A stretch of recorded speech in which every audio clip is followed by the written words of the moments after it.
Good morning, everyone. Thanks so much for joining us. I'm Simone McKinney, WTOC's digital anchor and reporter. We're ready to continue our live stream of the Leilani Simon trial. Simon is accused of killing her son, Quentin, and throwing his body in a dumpster back in October of 2022. Simon has pleaded not guilty to these charges, and we've been covering this trial all week. And you can expect the same coverage today. Again, we're on a 30-minute delay, so everything you're about to see is about 30 minutes behind, and this is per the judge's orders. We are going to recap a little bit about what we've seen yesterday. You can check our website, WTOC.com, for the latest and full explanation of this case. We have coverage starting back before Quentin was even reported missing, so you can check our website for that. But yesterday, day 3, we heard from a number of people. We had that continued testimony from Detective Marion Lemons, who talked about her investigation, which included text messages from Leilani's phone as well as web searches from Leilani's phone. We also heard more about an interview Leilani had with the FBI, who continued to question her and ask her about her whereabouts the night before Quentin went missing. And I'm going to play you a little bit of that interview with an FBI agent that they showed in the courtroom yesterday. It doesn't add up. It really doesn't. It's because there's a piece of the puzzle missing, but it's not me. It's you. It's not. It's absolutely. It is not me. It is absolutely. No. And you can repeat that over and over and over again. It doesn't make it true. It's not me. And so we also heard from an FBI forensic anthropologist who talked about her examination into Quentin Simon's remains. This was the first full look at forensic evidence in this trial as well that included Quentin Simon's remains. The state called an FBI forensic anthropologist, and that's someone who studies human bones. And she testified about her findings once investigators sent the remains. And here's a bit of her testimony yesterday as well. Is it fair to say that you essentially cannot tell whether any of the trauma to the bones was incurred before this child died versus after? I can tell that the fractures didn't occur before the time of death because there's no signs of that active healing. So the fractures either occurred around the time of death or after. And so a large portion of yesterday's testimony included testimony from Daniel Youngkin, who was Leilani's boyfriend at the time, now ex-boyfriend. He spoke on the stand about their relationship, how they met, how their relationship was going, what was happening in the days leading up to Leilani reporting Quentin missing. He took the stand for hours yesterday. They also played surveillance video from a hotel room that Youngkin and Simon shared in the days after reporting Quentin missing. That surveillance video is said to be set up with the police department as well. So here's a bit of his testimony about why he consented to that surveillance. The FBI proposed to you that they put you up in a hotel room and that they wired that hotel room up for audio and video. Yes, sir. And did they tell you why it was that they wanted to do that? Yes, sir. What was it? What was the reason for this? To collect evidence against Leilani. And so that was a majority of yesterday's testimony. Youngkin talking about the FBI setting up that surveillance. They also played some of that surveillance video. We do know that court has started, so we are on a 30-minute delay. So everything you're seeing is about 30 minutes behind, and we'll start that live stream now.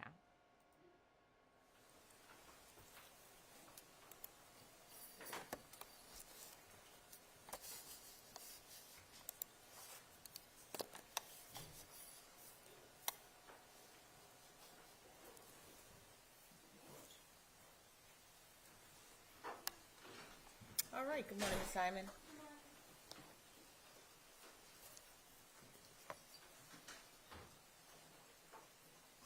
Okay. We're on the record in SPCR 22-03364J6, the state of Georgia versus Leilani Marie Simon. The state is represented by AUSA Tim Dean, ADA Jenny Parker, and seated with them is Detective Marion Lemons. Let the record reflect that Ms. Simon is present with her counsel, Martin Hilliard and Robert Purse. Turning to the state, is the state ready to proceed? State is ready, Your Honor. Thank you. Is the defense ready to proceed? Defense is ready, Judge. Where we left off, the state had concluded its direct examination of Daniel Youngkin.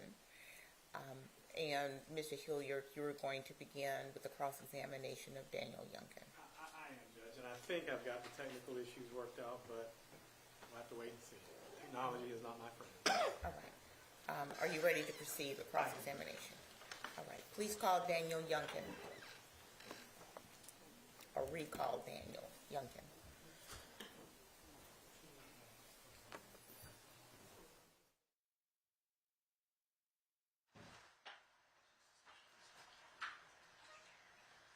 Well, before we bring Mr. Youngkin in, let's call in the jury.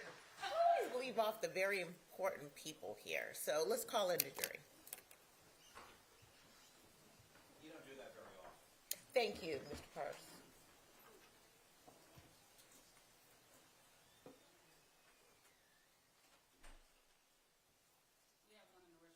Okay. Ms. Delia.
All right, good morning, ladies and gentlemen. Please have a seat. Good morning.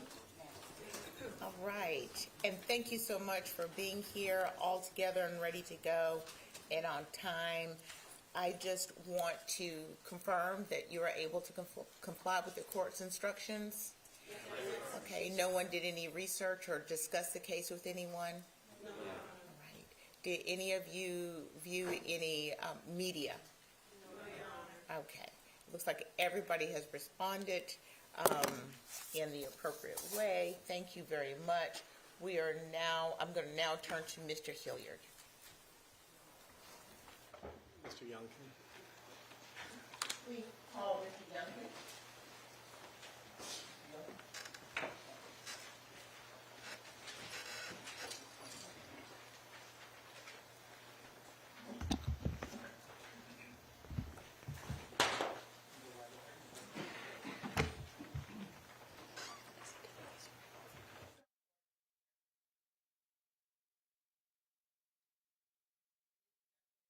Oath.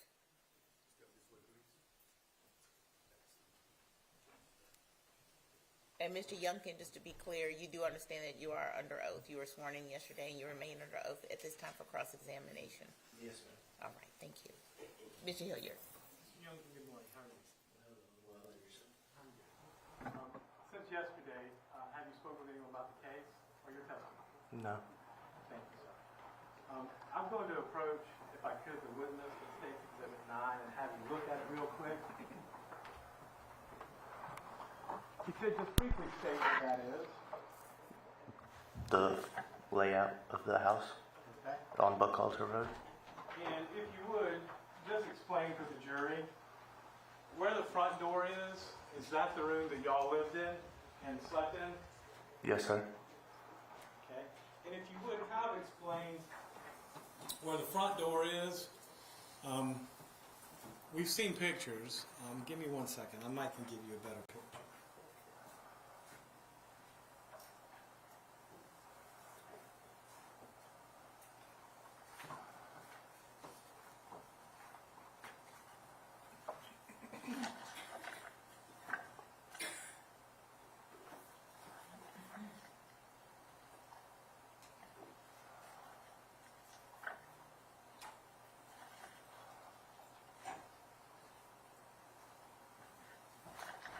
show you what's already been tendered and admitted as State's Exhibit number 10. And picture 26 of State's Exhibit number 10. Is that the front door of 535 Buckhalter? Yes, sir. And is this, as you enter the doorway, a picture of the sofa to the left? Yes, sir. And the picture to the right is kind of over in the corner. It's the race car. That's where Zane slept. Yes, sir. And this is the TV. Yes, sir. And I assume there's a little chair in front of it, correct? Yes, sir. And that's the crib that Quentin slept in, correct? Yes, sir. The playpen. And that's the pictures of inside the crib, correct? Yes, sir. Now I'm going to go all the way back here. And I don't want to put words in your mouth, but I'm trying to understand the back part of the room. If I can get to it. The back part of the room, as you walk in the door and look all the way to the back, is where the bed was, correct? Yes, sir. All right. And you have to walk past the bed in order to walk in and out the back door, the dining room. Let me rephrase that. Is this about where the bed's at in the back part of the house? Yes, sir. Okay. And this is where you have to walk through to get out through the dining room and living room, correct? Yes, sir. Okay. Now, on the night of October 5th, were you sleeping in that bed? Yes, sir. And was Miss Simon sleeping in that bed with you? At some point. At some point. Okay. So, and again, not trying to put words in your mouth. The bed, in order to walk in and out the back dining room or living room door, you have to walk right by that bed, correct? Yes, sir. You have to walk by it. And it's in the back part of the room away from the children, correct? Yes, sir. Towards the window in the corner. Okay. And you say that's where you were sleeping, correct? Yes, sir. All right. So it wasn't upstairs, it wasn't a different bedroom, it wasn't anything like that. No, sir. So, what time did you wake up on the morning of October 5th? I would believe around right before I sent the text message to Miss Michelle. And that would, and I'm not trying to put 5:18. so 5:15, correct? Yes, sir. All right. And then you texted Miss Michelle, correct? Yes, sir.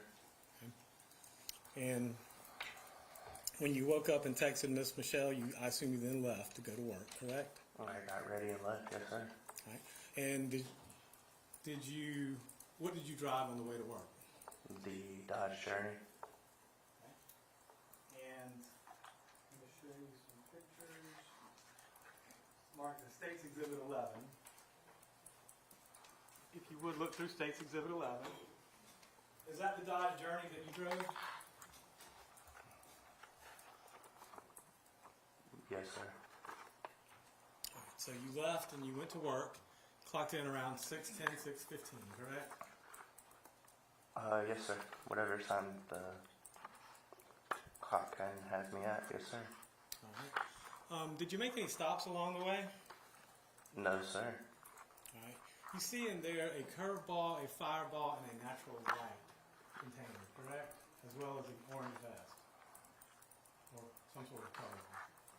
Fireball, Sprite, another shot, orange vest, natural light. Yep. And were those yours? Yes, sir. Okay. And when did you deposit them there? To be honest, I don't know. But they're yours. Yeah. Okay. And I'm going to assume on October 5th, the police seized the van, correct? Yeah, it was in the parking, in the driveway. Just trying to set up. Okay. But were those fair and accurate pictures of the van that morning? Yes, sir. All right. So do you know what time you left the house? Not precisely. Okay. And where exactly is the warehouse you work at? Port Wentworth. Okay. So that time of morning, what's the drive like? Pretty heavy traffic for the most part. How long does it normally take you to get there? 20, 25 20, minutes. 25 minutes? Okay. And I was curious, Mr. Dean played the video of you running in and then running out a short time later. What were you running in for? I was probably a few minutes late. You're already 10 or 15 minutes late though, weren't you? I don't know to be precise. Whatever time his clock in was. Whatever the clock says is what it was, but you were already late, right? Sure. Now, you said that you and Miss Simon met in 2020, correct? Somewhere along those lines. Okay. And that was in Dunn, North Carolina? In person, yeah. Right. And that was where you were at, right? Yes, sir. Okay. And she traveled up there. Y'all lived together for a minute, correct? Absolutely. How old are you, Mr. Youngkin? Today? Today, I'm 30. How old you have been back then? 28, 27? 27, 26. In 2020, you'd have been 26, correct? Yeah. Okay. In October of 2022, probably 28, 27, something like that? Yeah. All right. So, when did you move back to Savannah? I moved to Savannah. I didn't move back to Savannah. Or when did you move to Savannah then? 4 or 5 months into her pregnancy. All right. So when was Sky born? Then what year? What month? June 5th. 2022? Am I correct? All right. So it would have been, Yes, sir. again, February, March of 2022 you moved down here maybe? Sounds about right. And you lived at 535 Buckhalter, correct? Yes, sir. And that was Billy and Thomas's house, right? Yes, sir. Did you pay any rent while you lived there? Yes, sir. Okay. And you paid it to Billy and Thomas? Cash App it to Billy. Okay. And you lived there, and again, I'm just trying to recount it. When you first moved in, it was Joe that lived there, right? Yes, sir. We lived upstairs. Right. And it was you and Zane and Quentin and Leilani and Billy and Thomas and Joe, right? Before Sky was born, yeah. Right. And then Sky was born. And then, if I just remember correctly, then Joe moved out and Paul moved in, correct? Somewhere along those lines, yeah. So, around the summer of 2022, that's an accurate picture of who was residing in the house, right? Yes, sir. Okay. Now,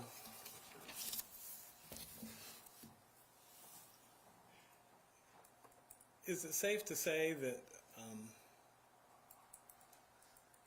y'all both took care of these kids and took the kids back and forth to the babysitter? For the most part, it was me. So, for the most part, it was you? Yeah. Okay. So, on a daily basis, who was the one that would normally take them over to the babysitter? Me. All right. And how often would Leilani do it? Rarely. All right. So, and who would pick him up in the afternoon? Me. All right. If she worked, then both of us. If she worked. If she worked? Okay. And so it was not unusual that you were the one who took care of these children, correct? Correct. All right.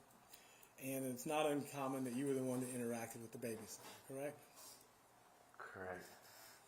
And now let's talk about how often would you drink? Daily. How often daily? As I stated yesterday, about 5 shots of Fireball and 3 to 4 25-ounce beers. Okay. And when did you normally drink? What was your routine? Well, I couldn't leave work, so I'd go to work and I'd get off work and I'd stop by the liquor store in Port Wentworth on the way back to the house. Okay. Did you ever stop by on the way to work? No, they weren't open. Did you ever drink before work? They weren't open. That's not the same question. No, Mr. sir. Youngkin. Okay. You can buy it ahead of time. No, I drank to where there was nothing left. So it's safe to say that your drinking habits were mostly after work and in the evenings. Yeah. And you, by your own admission, drank 4 or 5 Fireballs, and at least in this case, we knew a curveball and Natural Light. And then you said the 25 ounce, right? Yep. Okay. And so Now, let's talk about the week leading up to October 5th. Were you and Leilani bickering or fighting that week? Probably. Okay. Let me ask a more refined question then. You said it was not unusual for her to go to Arkwright Road. Why is that? For her to what? Not unusual for. You said it was not unusual for her to go to Arkwright Road. Why was that? To where? Arkwright Road. 204. No, not unusual. Well, let me ask you this. After she had her wisdom teeth out on October 4th, did y'all go by 204 on the way home? Possibly. Possibly? Or I don't remember. You don't remember? No. All right. Well, do you recall saying that you did? I said it was a possibility, or we probably did. I mean, I know I told you I went by the liquor store while she was at the dentist's office. So I had already drank at that point. Well, what kind of drinker are you? Are you a blackout drinker or a pass-out drinker? Neither. Okay. So you just said you didn't remember. You'd already been by the liquor store. I was wondering what going by the liquor store would have to do with affecting your memory. I just don't have great memory. I used to do a lot of drugs. All right. What kind of drugs did you used to do, Mr. Youngkin? Cocaine and marijuana. And let me ask this. In the weeks, days, and hours leading up to October 5th, were you doing cocaine, marijuana, and alcohol? Not marijuana, but cocaine and alcohol, yes sir. Okay. And when were you doing cocaine and alcohol? After work. On a daily basis? Yeah. So, matter of fact, if you didn't drink and drug, it would have been unusual. Correct? Yeah. All right. Now, when you did drink and drug, where did you normally do it at? In the house. Where at in the house? On a dresser that was next to the bed. All right. So you would do it in the room where the kids were? Unfortunately. Okay.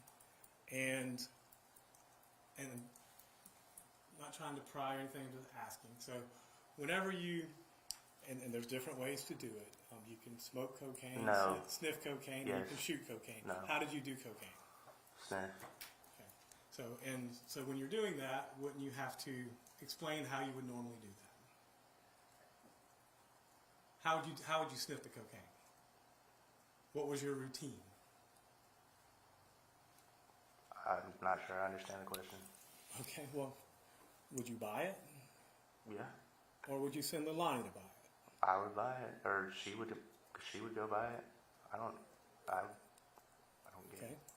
And did you have a dresser? You said the dresser that you put it on was in the bedroom. Yeah. Okay. Would you leave it on the dresser? Would you put it on a plate? What would you do with it?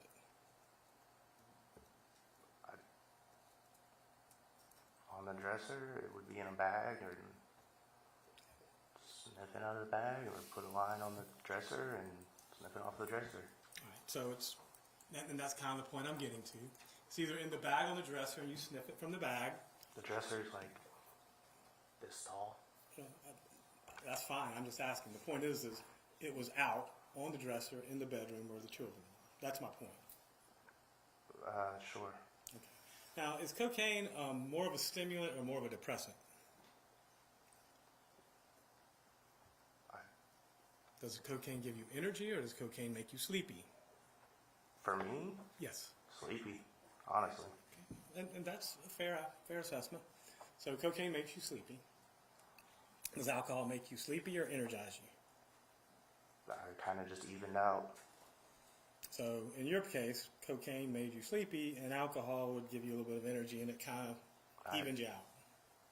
Sure. Now, when you did cocaine, would you also drink? Yes. Okay. And how much would you drink at that point in time? I don't have an exact measurement. Okay. Did you smoke at the same time? No, I didn't smoke. I didn't smoke marijuana. I was not. Cigarettes? Cigarettes? Yes. Not often. but when you did cocaine and drank, would you smoke cigarettes? Sure. Okay. And when you smoke cigarettes, would you smoke the cigarettes in the house or outside the house? Outside. Okay, and why was that? So the house didn't smell like cigarettes? And it wasn't your house, was it? No, it wasn't. Okay. And I'm going to assume, and again, I don't think you had permission to smoke in the house, did you? No, sir. And I'm fairly certain you didn't have permission to do cocaine in the house either, did you? No, sir. Okay. Now,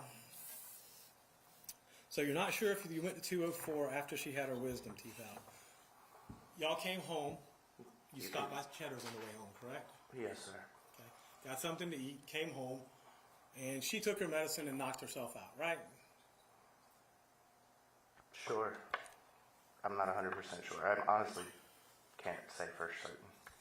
But, I mean, yeah, that's my recollection of it.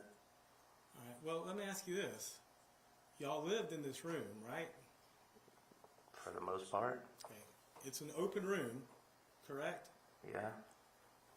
The bed's in that room, correct? Yes, sir. The entertainment for the children is in that room, correct? Yes, sir. The place the children sleep is in that room, correct? Yes, sir.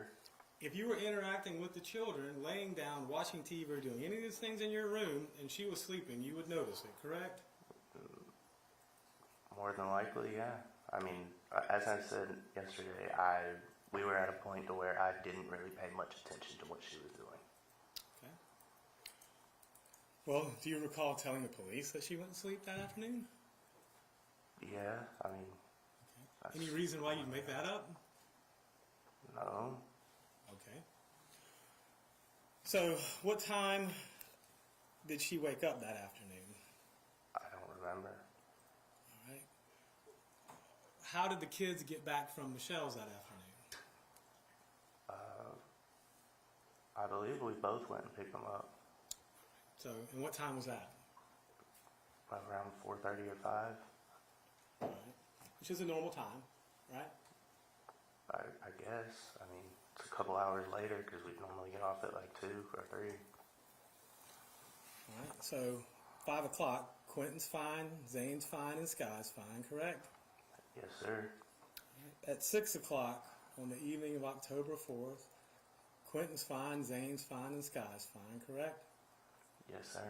What are you and Leilani doing at that point in time? I don't remember. Okay. 7 o'clock, are the children fine?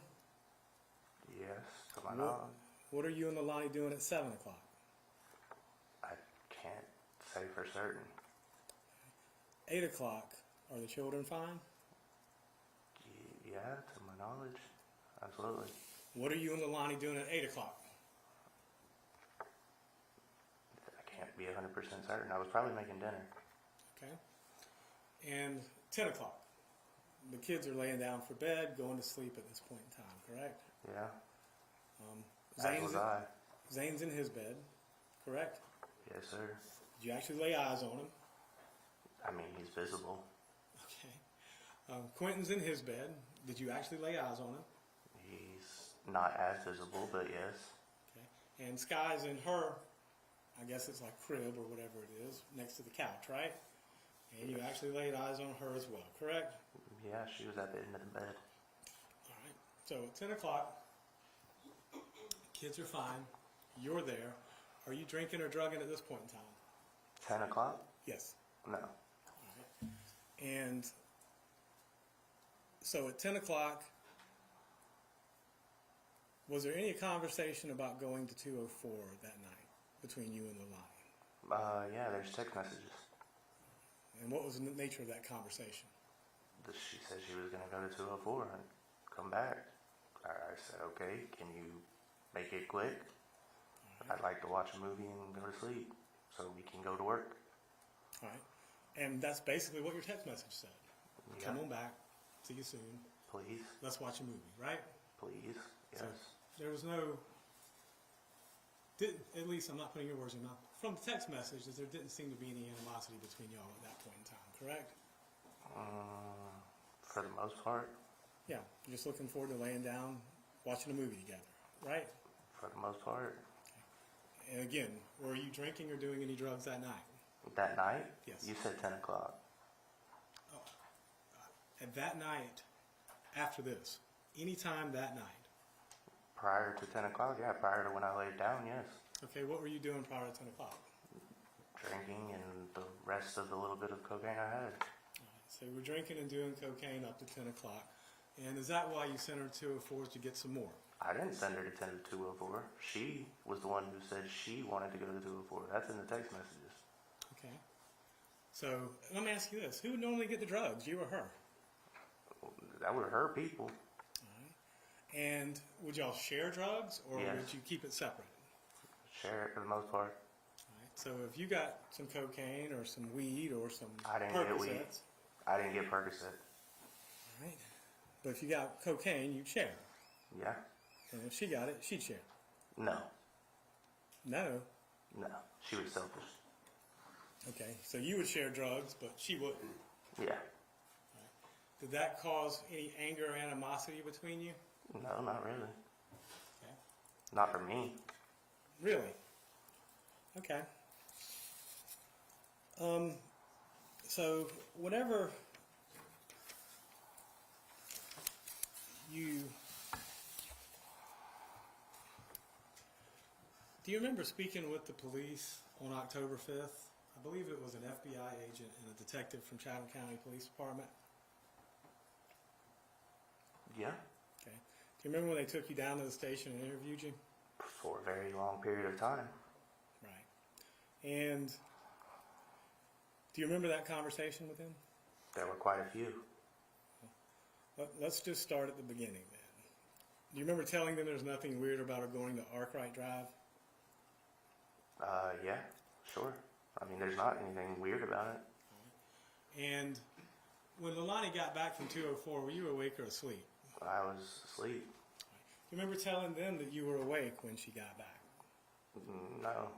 I don't remember, to be 100% honest. I really don't. All right. And do you remember telling them you got up at 3 to take care of Sky?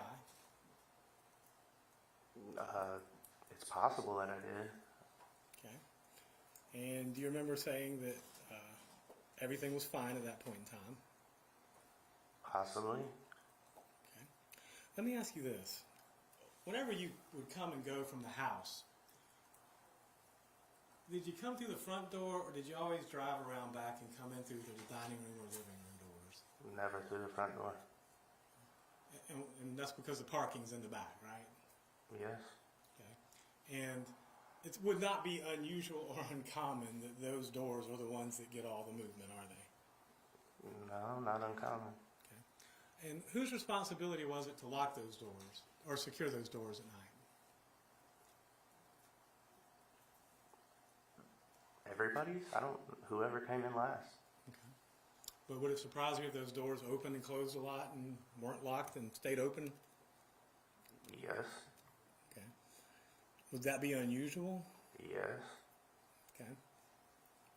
And do you remember going out, and again, you said you didn't smoke often, but would you go out on the patio to smoke when you did smoke? The front or the back? It would depend. Okay. But you would? Sure. Okay. Now, do you remember just a few minutes into the interview with the FBI agent, the Chatham County police officer, you got a little angry? Possibly. Remember saying it feels weird, I'm having a bad day, and... No. Okay. Well, it's been a long day, so... Do you remember telling them that you were a little antsy and you needed a drink? Probably. Okay. Now, do you remember telling them that when you woke up at 3 a.m. that Leilani was asleep? No. Well, if I did, then that's probably something she told me to say. Okay. And remember telling him Quentin was okay at 3 o'clock? Probably based on what she told me to say. Mr. Youngkin, are you sitting here saying what you've been told to say? Right now, no. Okay. So you have free will, correct? Absolutely. All right. Now, let's talk about that first day as well. Was that the day that you authorized the FBI to tap your phone for 90 days? 30 days at a time, I guess I should say. What day? The date started on, I think it was the 8th.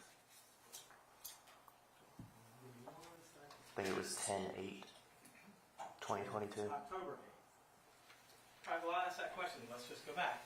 That day, October 5th, did y'all go back to Buckhalter Road that day? I believe it was it was like 2 or 3 a.m. Okay, so it was October 6th. Yeah. Okay. And when was it y'all went to the hotel?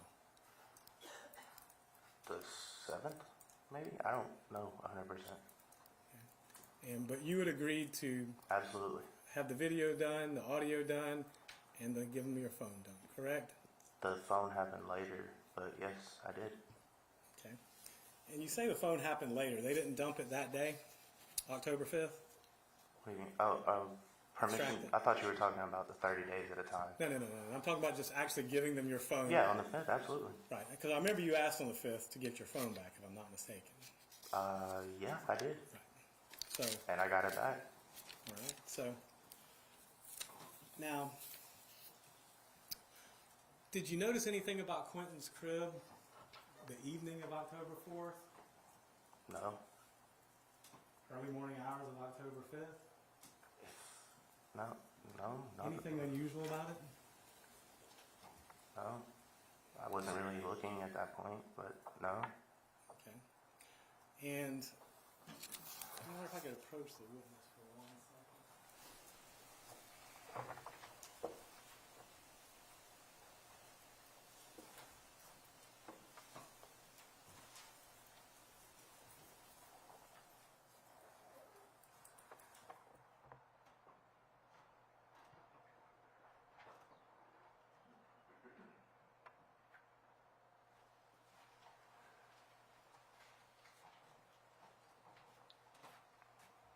If you would look through that real quick. Don't say what it is, just look through it.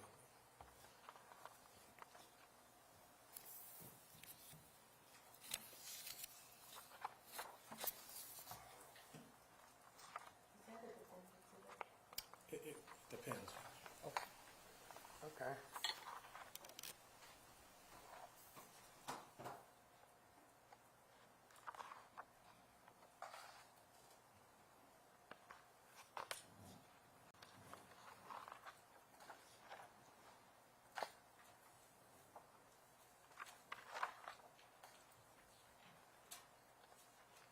Okay.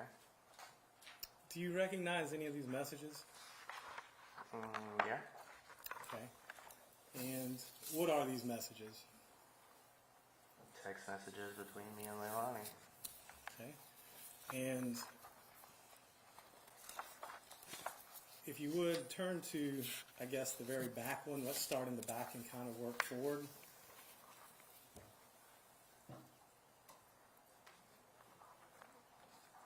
You see the one from September 30th at 8:04?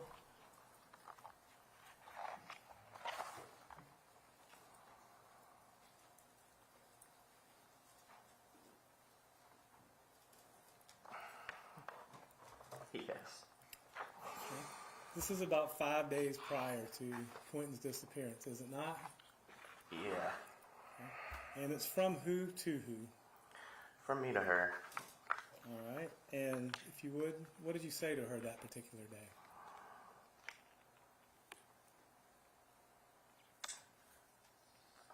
Like, I'm always supposed to deal with your asshole moods and the mean ass kids when you get mad and dip and take shit from me.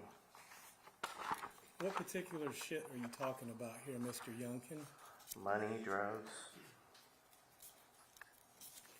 And which mean-ass kids are you referring to here, Mr. Youngkin? All three. Well, Sky's an infant, so I'm Yeah, fairly she was certain. being mean that day. How can an infant be mean, Mr. Youngkin? She wasn't being mean. She was just crying a lot. Okay. So how would Quentin or Zane be mean? They're children, Mr. Youngkin. Zane was a handful How's that? because She was always high energy and high strung and didn't want to go to sleep when we would say that. And I would be the one that would always deal with them. Okay. All right, let's look at the next one. It looks like this one's just a few minutes later.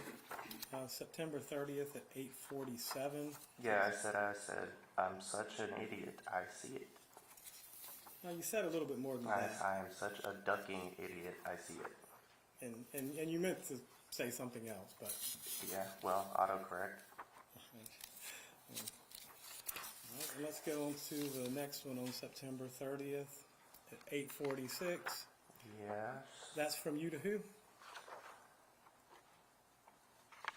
These aren't in order. No, they're not, admittedly. I said, still at 2:04, WTF taking so long. What's that referring to? Why was she still gone? Well, what would she go to 2:04 for? For herself, probably. So, Or us, both. all right. Drugs, maybe? Yeah, absolutely. That would be the only, to my knowledge. And so you were a little irritated because she wasn't back with the drugs, weren't you? Just to get into it. I was just, no, it wasn't because she wasn't back with the drugs, because she wasn't back. Okay. All right. Well, let's go on to the next one, if you would. September 30th at 9. Yeah, and you fucking wonder why I'm just trying to drink, do drugs, and sleep. And this was September 30th at 9 p.m. Uh-huh. Yes, sir. Sorry. I apologize. Absolutely. So, did that pretty much sum up what you were looking to do at that point in time in your life? Yeah, honestly. I'm going to ask it's not a flippant question, but at this point in time, you're a grown man, 28 years old. Sure. Just leave. Just leave my daughter? Mm-hmm. No. No, sir. All right. So you understand it's an option, though. Not in my eyes. So, but you would rather stay, drink, do drugs, and sleep. I'd rather be there for my daughter. Well, I understand. Let me ask you this. When you're drinking, doing drugs, and sleeping, how are you there for your daughter? Not as well as I should have been. Oh, not at all. Really, are you? That's an opinion. Is that your opinion? That I could have done better, yes.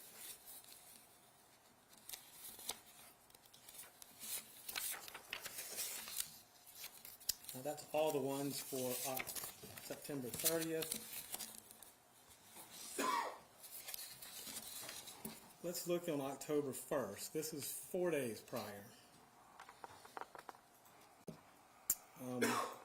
At 12:26 a.m. From, Are you asking me to read all these? well, I'm asking you, who's this from and who's it to? What time? The 12:26. It's from her to me. And what does it say?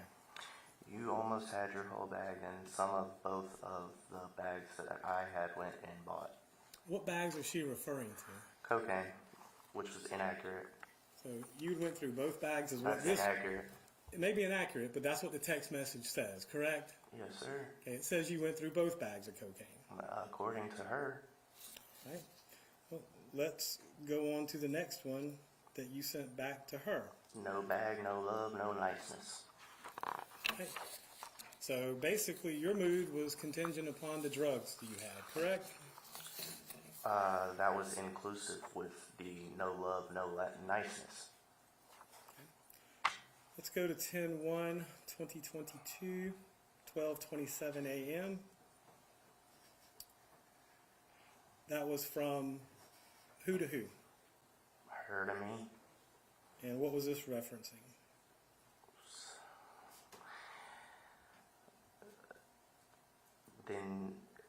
Then expected, that's not in order. It says, and then expected me to come inside while you talk shit and share when you had a G yesterday. What's a G? A gram. All right. So she's saying that she wasn't going to share because you had an entire gram to yourself. Which is not true. Okay. Look at the next text message from October 1st, 1:34, from you to Leilani. Yeah. Can't come in and lay down at 2 a.m. Just go out and fuck around and don't ask me or tell me shit. Me referring to her leaving in the middle of the night and not saying anything. Okay. You were upset, needless to say. Well, yeah. At the time. Then I gave up. So did it upset you whenever you would notice that she wasn't there in the middle of the night? Occasionally. Most of the time I just accredited it to do her doing whatever she wanted to do. Let's look at the next one on 10/1 at 1:34. It looks like from Leilani to you. You can go out and do what you want tomorrow night. And you said you wish you knew. Well, now you know. And that's basically saying you can go do what you want tomorrow night, right? From her, yeah. Right. Like you- I would do that. Well, whether you did it or not, I guess that's her giving me permission to leave the next night. did you leave the next night? Nope. Right. And what was your reply back? You know damn well I can't do shit. And why is that? Because I'm the one that takes care of the children. Okay. And look at the next one from October 1st at 1:40.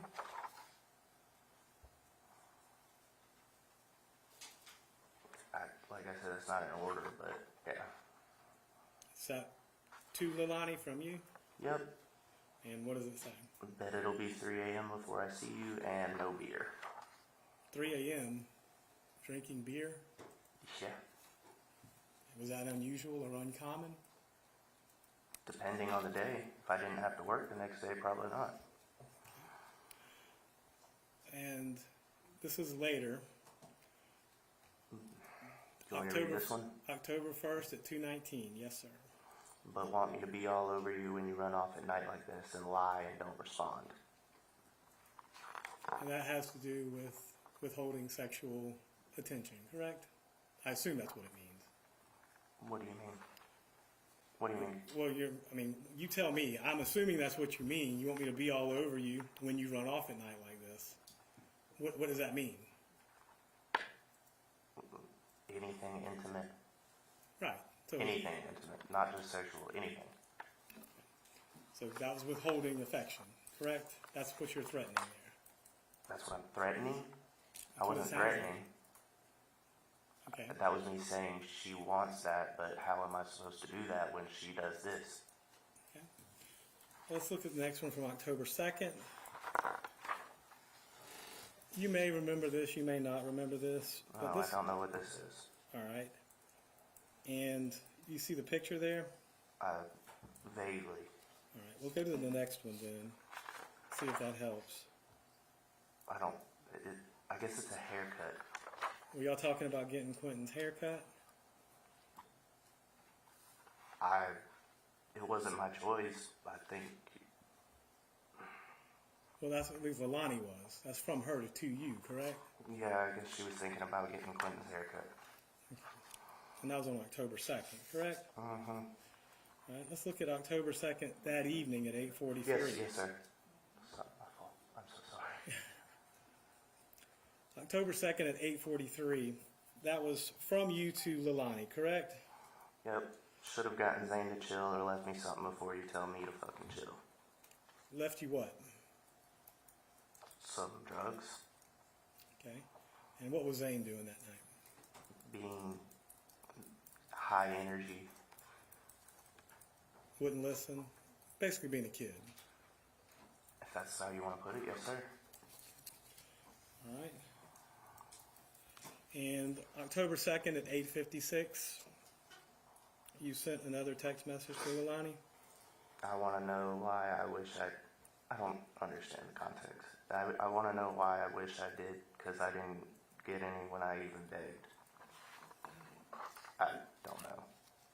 Maybe. You don't understand. You don't know what that's about. No, I don't. Don't know the context. All right. Look at the next one then and see if that helps put it in context. It doesn't, but I want to tell me why it looks like you touched my bag from her to me. Okay. And Also incorrect. So that, but put it in context, that may have been about drugs, correct? Could have been, possibly. All right. And let's go to October 3rd. This is the evening of October 3rd. I think this is the day before the wisdom tooth, if I'm not mistaken.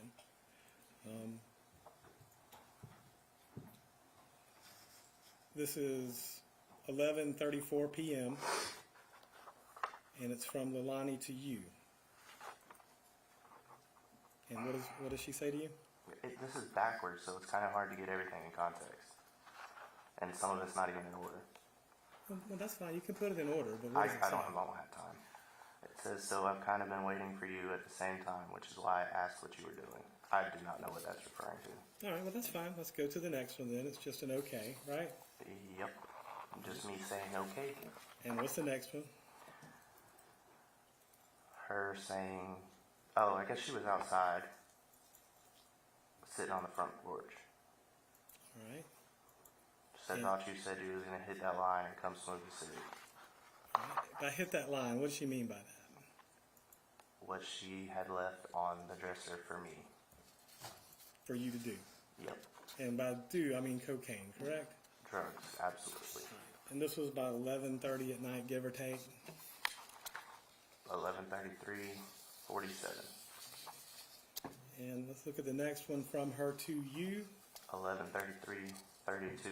Yeah. Just put out my blunt and lit a cig. All right. And the next one, 11. This one's kind of out of order. But I said, are you coming? As in, are you coming to bed?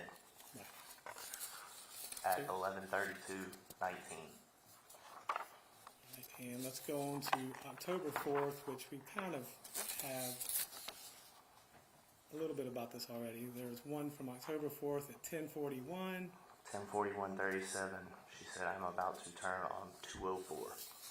And the next one, I said at 10:44:24. Thank you for the little bit left. So sweet, no lie.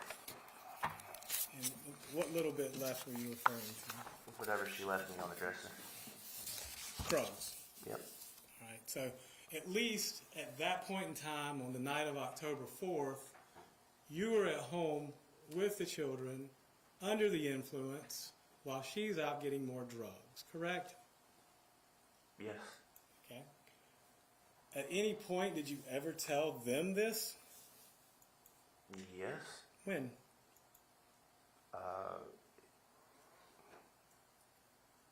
The interview? Okay. Initial interview? All right. Well, let's go It ahead. was a very long period of time, so I'm pretty sure I told him everything I knew. All right. That being said, Or could remember. you were doing cocaine at least at 11 o'clock at night on October 4th. And drinking. 10:45. 10:45. 10:45. And I probably did that and then fell asleep, Because cocaine makes you sleepy. as we've stated. Okay. And you were drinking as well. Probably the last beer I had left. But when you went to sleep, Quentin was fine, Zane was fine, and Scott was fine, correct? Yes, sir. At around 10:45, 11 o'clock. So, do you know what time Leilani got back that night? Nope. Do you remember telling the police that you were awake when she got in? Probably initially. Okay. But you changed your story, didn't you? Possibly. I don't know. Okay. Well, if I I say, did it based on memory and what I was recalling at the time. well, if you say A is true and it turns out that B is true, they both can't be true, can they? Depending. Well, either you saw her and you were awake, or you were asleep when she got in. Yeah, very true. Right. Now, you got up at 3 a.m. to feed Sky, like you always did, you said. Probably initially, that's probably what I said. And you told them Quentin was fine, Zane was fine, and Sky was fine, correct? Initially, I believe so. And you also said you, of your own accord, called the babysitter and said the kids were staying home. I texted her at 5:20 and Sorry. said the kids will be with her. texted and said the kids were going to stay home with Leilani, right? Yes. Did you discuss this with Leilani? She wouldn't wake up. But that was something that I had done in the past, because if she wasn't going to get up and go to work and I was going to go to work, and why am I paying for the babysitter? So for you, you were a little bit angry she wouldn't wake up and go to work, right? No, not really. I was just going to get my job done. Mr. Youngkin, I have a few. I may sound irritated at the moment, but no. Now let's talk about Azalea Mobile Home Park. Okay. Buckhalter Road, you have 3 different trash cans out there, right? Yes. Okay. And you're the one that collects those trash cans and takes them to the Azalea Mobile Home Park to dump. But that was your testimony to Mr. Dean? Yeah, for the most part I was, until Okay. Paul got there, and Paul was the one that had the keys to the truck, so Paul liked to take the trash out. Well, I'm curious, so they have trash collection out there? We didn't, at that residence, I don't know. That wasn't my house.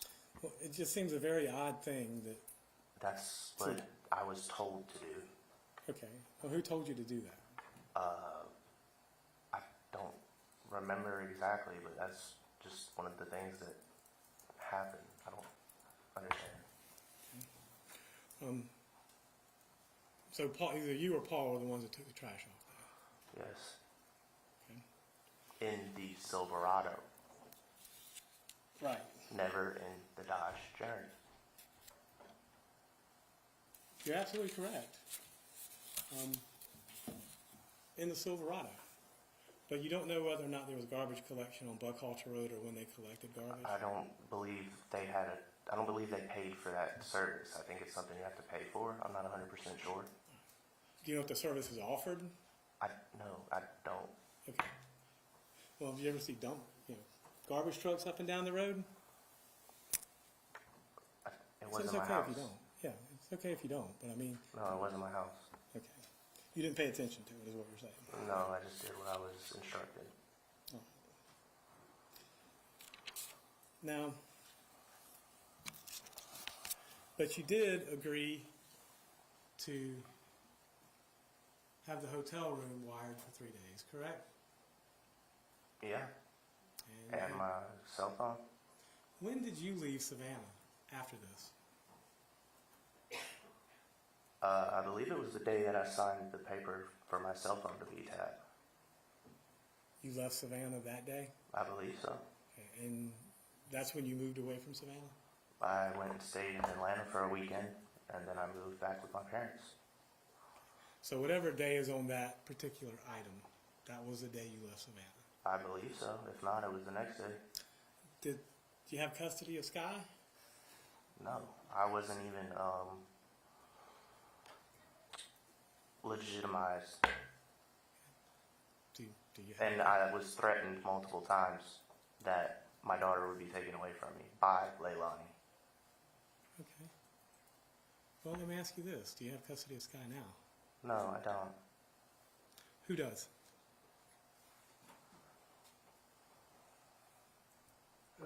Objection, Your Honor. What's What is the wrong? relevance? What's wrong? That's all the questions I got. In just a moment, Mr. Dean may have some further questions for you. Sorry. I do have some redirect, Your Honor, but I need a break. Okay. Myself, and I suspect other people. I'm sorry. It's a good time to take a break. Let's take a 15-minute break, ladies and gentlemen. It's 10:02. Let's be back about 10:20. We're in recess. Jury's exiting.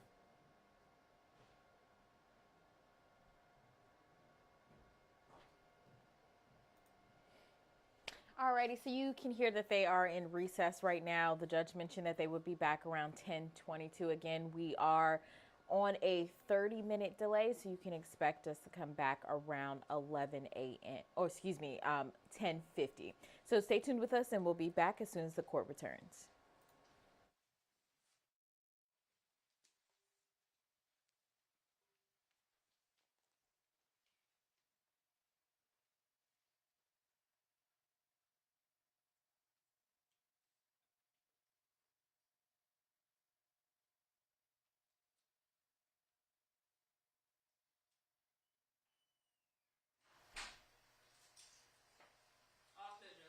Thank you, Birch. Okay, let's take a break. 10:20.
All right, everyone, we're expecting them to return to the courtroom in just a little bit. Just to give a little recap of what we've heard this morning, Daniel Youngkin, Leilani Simon's ex-boyfriend, has been on the stand this morning continuing testimony. Right this morning, he was questioned by the defense this morning on a number of text messages between him and Leilani in the weeks leading up to the day that Leilani reported Quentin missing.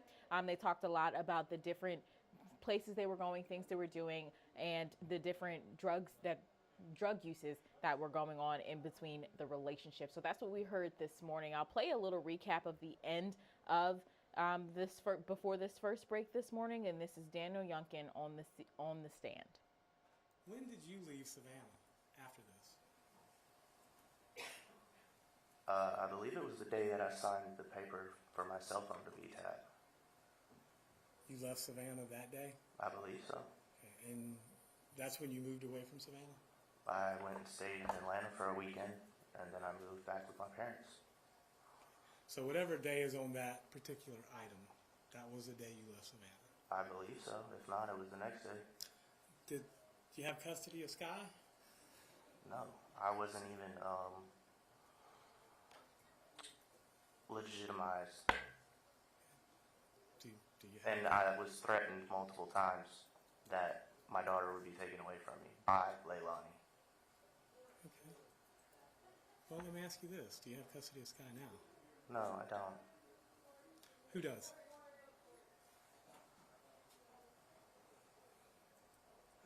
Objection, Your Honor. What's What is the wrong? relevance? What's wrong? That's all the questions I got. And so that's where we left off before this break that we have going on right now. They're expected to enter the courtroom in just a little bit. I'll give you a live look right now. The break started, we are on a 30-minute delay, so everything you're seeing is about 30 minutes behind. So the break started just after 10 a.m. this morning, so they should be returning soon. Around 10 or 10:15. So we should be seeing them soon coming back in the courtroom. I believe that Daniel Youngkin will still be on the stand giving testimony, and now we're going to hear a bit from the prosecution. So stay tuned with us. We'll be starting very shortly.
Okay, please bring out Ms. Simon.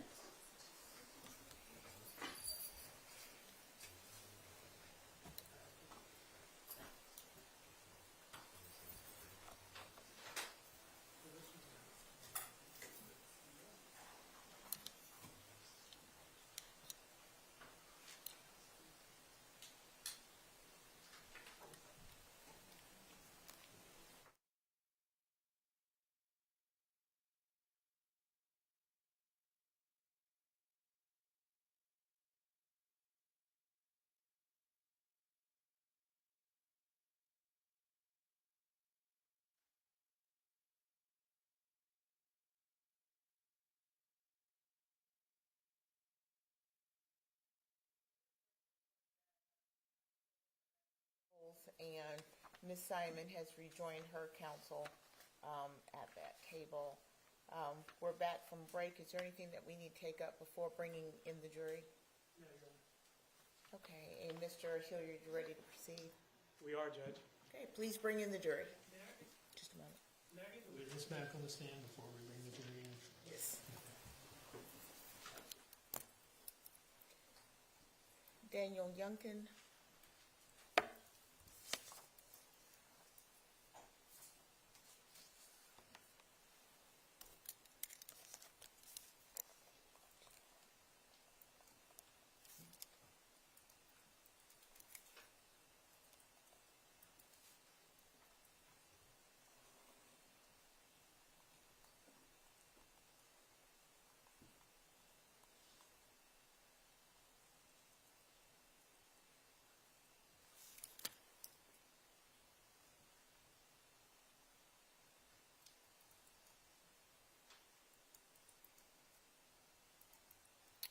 Okay, Mr. Youngkin, please take your seat once again in the witness stand.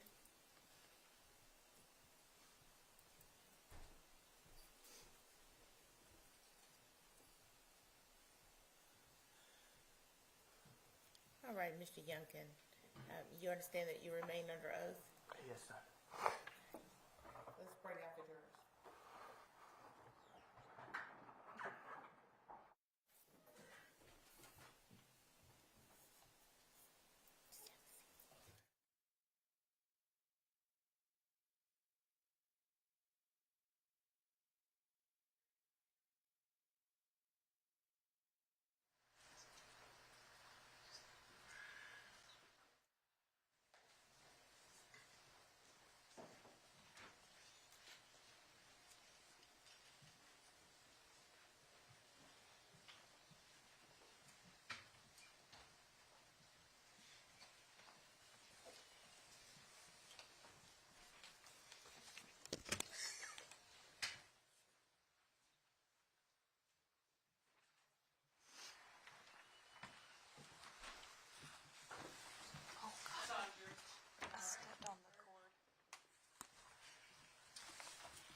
Ladies and gentlemen, please have a seat. And jurors, were you able to continue to comply with the court's instructions? Yes. All right, very well, thank you. Mr. Dean. Danny, I think you were asked some questions on cross-examination about where you all kept cocaine. Yes, sir. Can you tell me again where you kept it? There was a dresser across from the bed that was like 4 feet tall, 5 feet tall. Was there also a dresser next to the bed? Yes, sir. Which one was taller? The one across from the bed. And are you saying that's the one that you all kept the cocaine in? Yes, sir. Why that dresser and not the other one? Because it was taller and less. It was. They couldn't reach it. The kids couldn't reach it. I'd like to show you a picture and ask if you can just explain to us which piece of furniture you're talking about, okay? Yes, sir.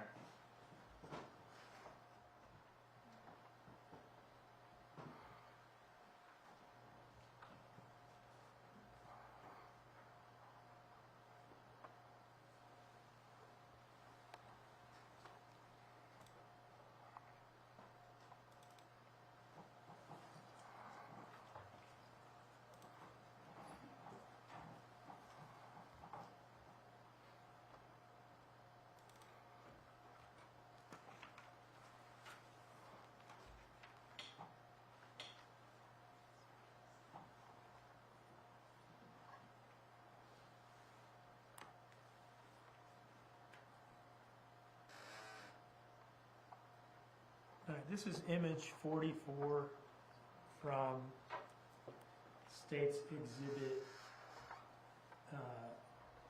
10.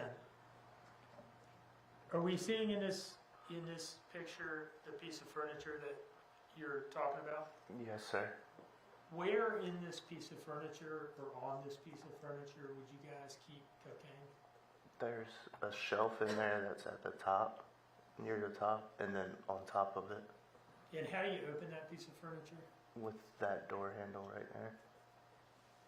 Well, with that knob. So you have to pull that knob to open it? Yes, sir. And there's a shelf near that hinge, sort of at the bottom of it. Like right here, Like towards the bottom of it, yeah. towards the bottom of the top hinge. Yeah, there should be a shelf in there. Okay. Did you ever see Quentin open that piece of furniture? No, never. If he had, was he able to open it to your knowledge? No, not to my knowledge. I believe it was taller than he could reach. And had he been able to open the door, would he have been able to reach to the top shelf? No. And are you saying that that's specifically why you kept it up there to keep it away from the kids? Yes, sir. Was Quentin able to get out of his pack and play? No, sir.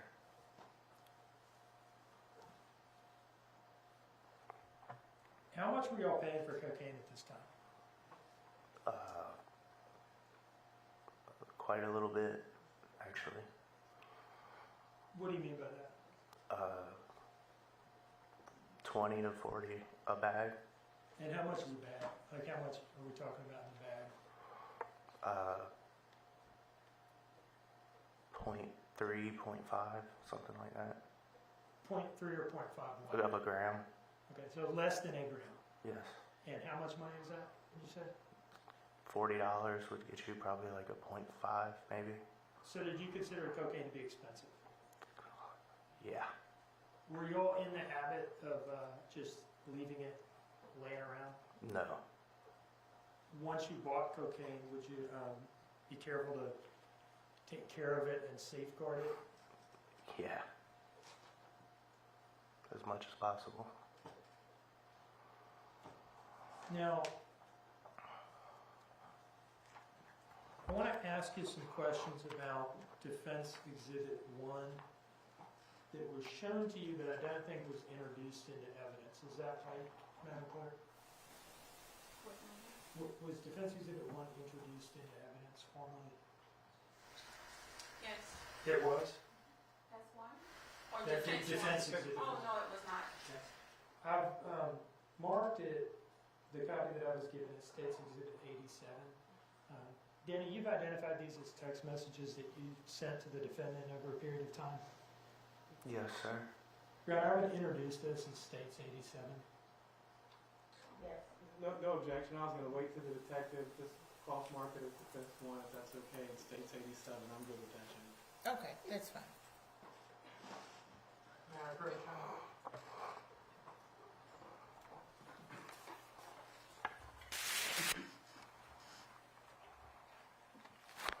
Now, I've given that copy to the witness, and I'm going to grab a copy on the clerk's table so that I can follow along myself, okay?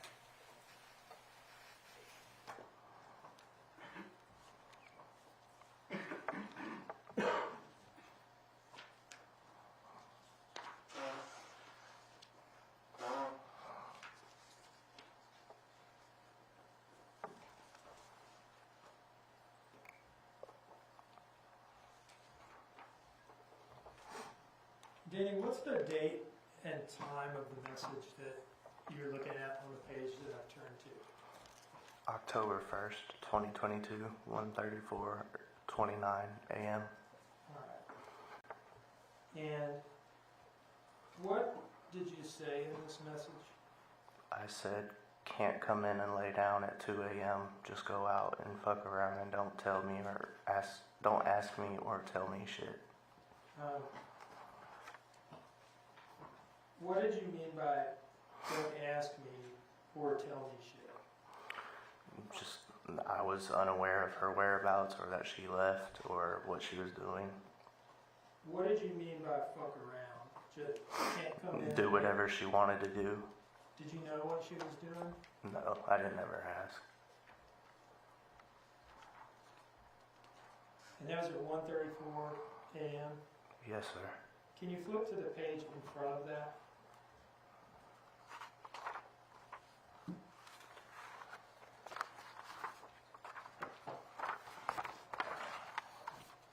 What's the time of this message? Is this the one from her? Is that what you were saying? Or is it, wait, at 1:34 or 12:27? Let me just go up there. How about that? Yeah, sorry.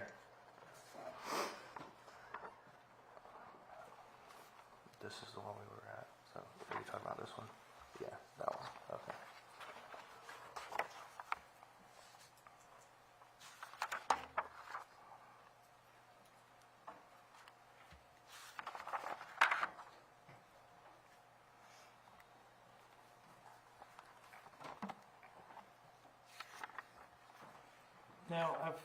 flip forward a couple pages. What is the date and time of this message? 10/1/2022, 1:40:37 a.m. That's like 5 minutes after the last one that we read. Yeah. Yes, sir. Okay, go back to it, please. All right. And what did you say here? That it'll be 3 a.m. before I see you, and no beer. All right. Do you remember where, if anywhere, she had told you that she was going at this time? No. Did you know what she was doing? No. Did you have any suspicion as to what she was doing? Yeah. And what was that? 2:04. For however long she felt like staying there for. All right. Can you turn to the next page? Yeah, the one in front of it. Okay, and this is what date and time? 10/1/2022, 2:19:08 a.m. All right, so same morning, but like 40 minutes. 40 minutes later, or something like that. About 40 or 50, yeah. 40 or 50 Well, it's minutes. 1:35, so 2:20, so 25, 20, 45 minutes. Okay. Was she still gone at the time of this message? Yes, sir. And what did you say to her? But want me to be all over you when you run off at night like this and lie and don't respond?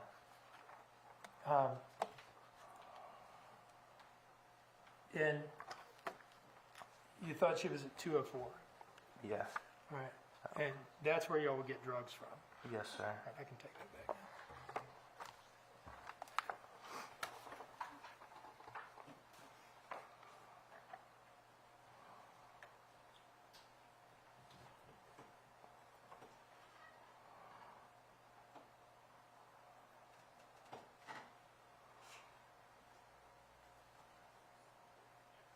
How far was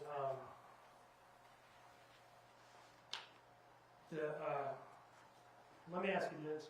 When we say 204 and an arc right lane, are we talking about the same place? Yes, sir. The drug dealer's residence? Yes, sir. Okay. How long, if all you wanted to do was drive from 535 Buckhalter, or all someone wanted to do, you, the defendant, whoever, Uh-huh. if all you wanted to do was drive from 535 Buckhalter to 204, aka Arkwright Lane, and buy drugs and then come home, how long would that take? A maximum of like 40 minutes. Okay. Were there times, perhaps including the time period encompassed in these messages that we've just gone through, where the defendant would go to 204 / aka Arkwright Lane for longer than it would take to just buy drugs? Yes, sir. And is that kind of what you were complaining about in those messages? Yes, sir. And Mr. Hilliard asked you about those messages or some messages like them. Were you upset that she wasn't home with the drugs yet? Do you remember him asking you that? Yes. And you responded, no, I was just annoyed that she wasn't home yet, that she was still out. Yes, sir. Is that accurate? Yes, sir.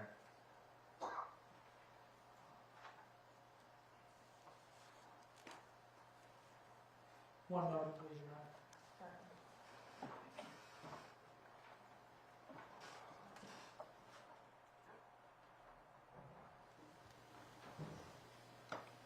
All right, I'd like to approach with what I've marked as State's Exhibit 86, Your Honor.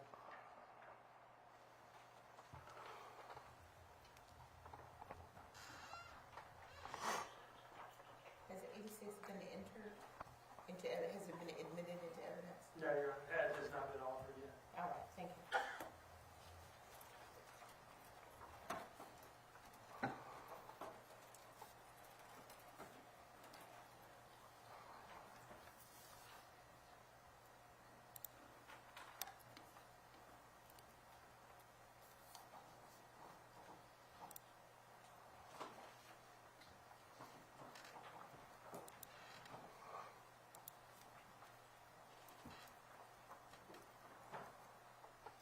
I've handed the witness what I've marked as State's Exhibit 86. Sir, if you could look through that, take it as long as you need, and then let me know when you're ready to talk about that document, okay?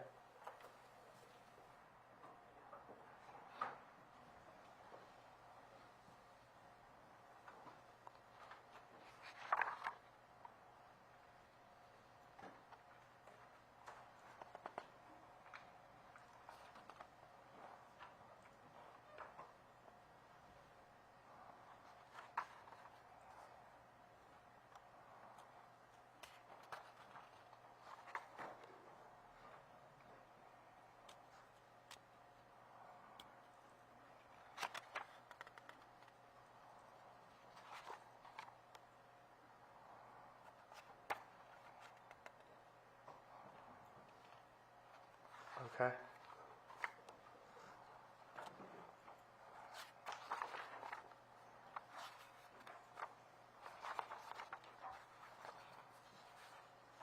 Do you recognize that, Danny? Yeah. Can you tell us what it is? Text messages between me and Leilani. And what is the start date of those messages? 10 o'clock, 10:04 p.m. on the 4th of October, 2022. Okay, what's the end date and time? 11.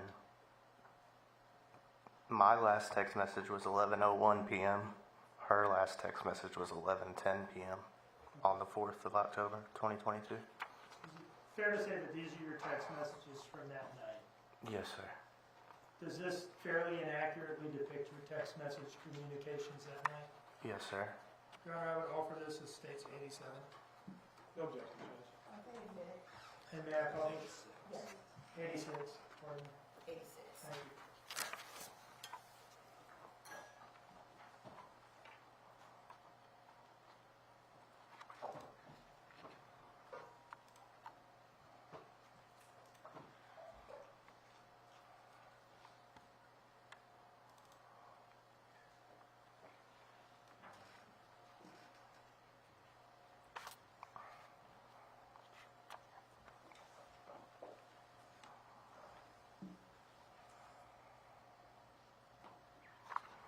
All right.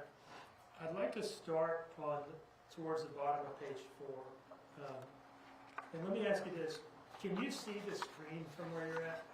You turn to the side, can you see it? Yes, sir. And can you read off of that screen all right? I don't know if it's one of those screens where if you're at an angle... No, I it can doesn't see work. it. Okay. So from here on out, can we just work off the screen together, please? Yeah, I think that'd be easier. absolutely. This green message here, can you tell us the time of this? 6:20 p.m. 10/4/2022. Okay, so this is the evening of October 4th. Yes, sir. But this would be some hours before she left on this 204 trip, correct? Yeah. Yes, sir. And the next message here, what does this one say? I'm gonna run to 204, I guess, at 10:32:20 on the 4th of October, 2022. Okay. So, is it fair to say then that this message right here is basically like your first nighttime text message Yes, sir. between you and her? I know it's not your text message. Yes, sir.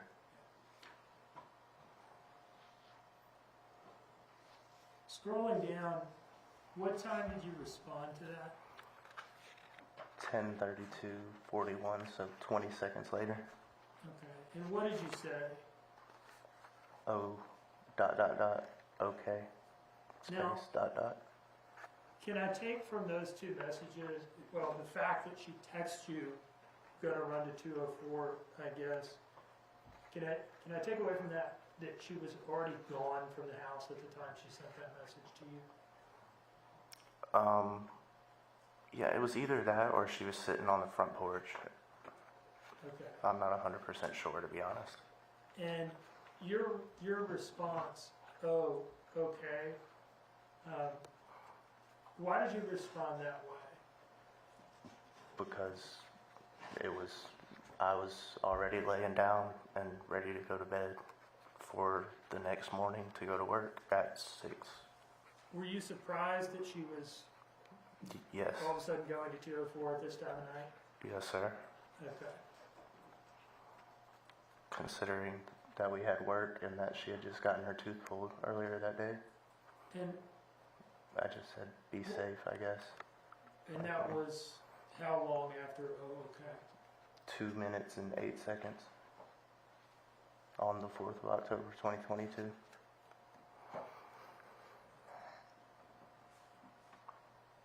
Now, what time was the next message?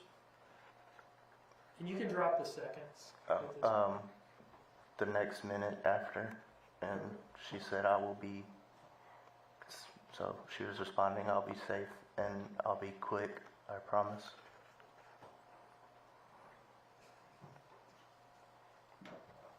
And what did you say to that? I hope so. And that was like the same minute. 21 seconds left. Yes, yes, sir. And what did you say next? 3 minutes later, Paul showed up and is going to bed. And can I presume that the defendant was still gone at this point? Yes, sir. What did she say to that? Wow. Okay.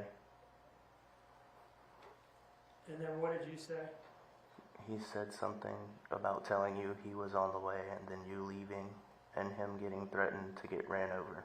Can you just kind of explain to us what, it sounds like that's a reference to some, Yeah, I think he had like an incident on the road on the way back to the house or something.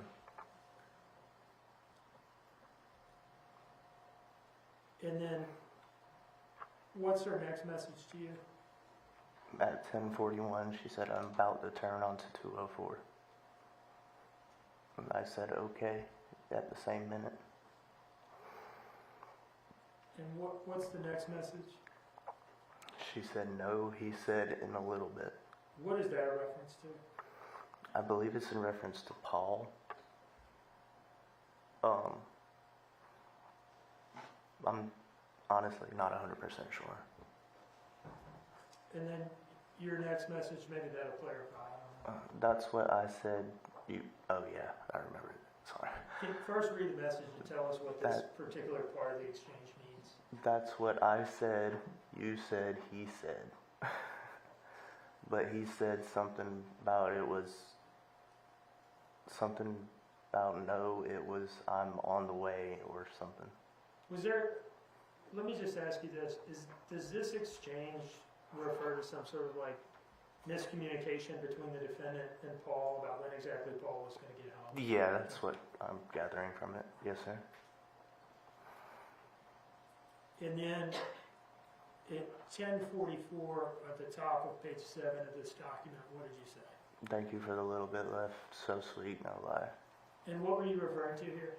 She left a little bit of Coke on the top of the dresser for me. Was it in a bag or not in a bag or what? I think it was a little line left out. How much was it? 0.05 gram. Was it the last, I'm going off of the text of the message here, was it the last of what y'all had in the house at that point? Yeah. Okay. And did you use it? Yes. I think, well, let me ask you this. Earlier, I think Mr. Hilliard may have asked you, were you drugging and drinking at that time? And I think you said no. Was that an intentional misrepresentation? No, it was not. Do you remember coming up to Savannah maybe a month or so ago and sitting down to talk to me in preparation for this trial? Yes, sir. And do you remember our going through all these messages together? Yeah, I do now.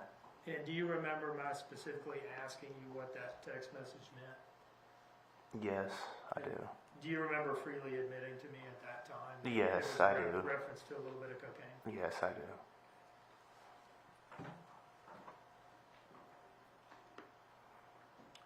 What's your next message here? I just noticed it.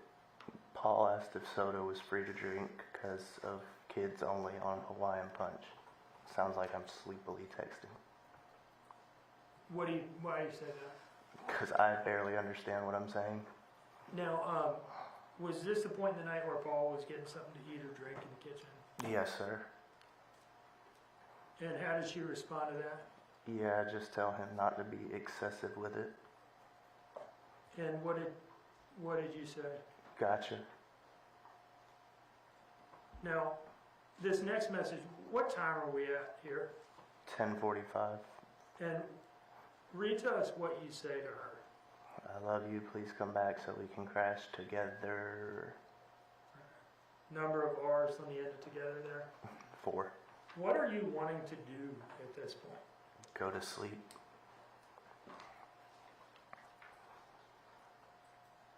Do you know where you were in the house when you sent this message? Laying in the bed.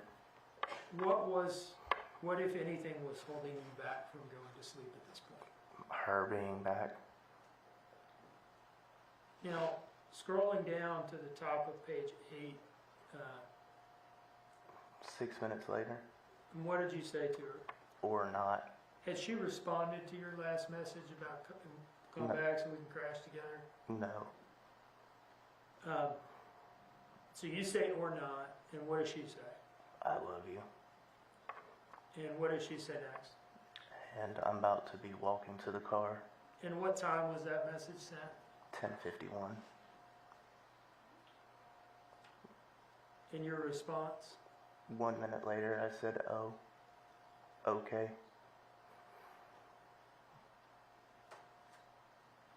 And your next message? I guess I'm gonna eat this food and stay up for a few. So I guess I was sleepy. Do you know what food you were referring to? I believe it was the spaghetti. What were you doing at this point in time? Laying down in the bed and trying to wait on her. As far as you were concerned, was the day pretty much over at this point? Yes, sir.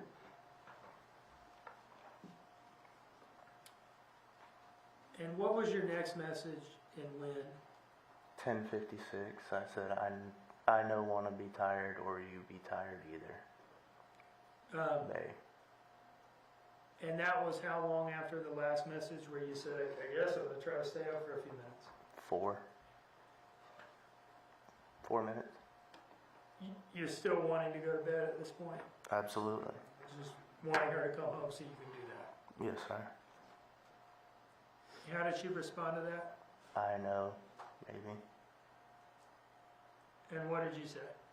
I know you don't feel great. I don't know how you're still up. And I wanted to watch a movie. Sad moment. And what time did you send that message? 1 minute later exactly. How are you feeling at this point? Sad and tired. Did she respond to that message? No. What's the next message? 4 minutes later I said, moi. What does that mean? I don't mean to embarrass you, I just don't know. A Who kiss. knows? All right, it's a text message representation of a kissing noise. Yeah. Okay. And when did you send that message? 4 minutes later. What time of night? 11:01. All right, 11:01 p.m. on the 4th. Yes, sir. Did she respond to that message immediately? No, it was 9 minutes later. And what did she say? The same thing. Is that the last text message you sent to anybody that night? Yeah, I believe. All right. And at the time that you sent this message at 11:01 and didn't get a response, what were you doing? I believe I went to sleep. Okay. So, if there has been maybe some lack of clarity at times as to whether you were Awake or asleep. or going to sleep when she gets home from 2:04, could that be because you're sort of in the process of going to bed at that point? Yes, sir. Based on my text messages and spelling, I can see that as well.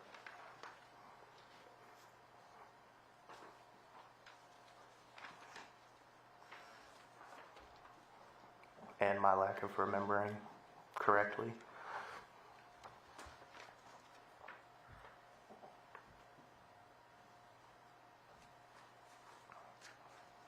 You mentioned that this was not a one-time thing where she would kind of go out and be gone and you don't know exactly what she's doing.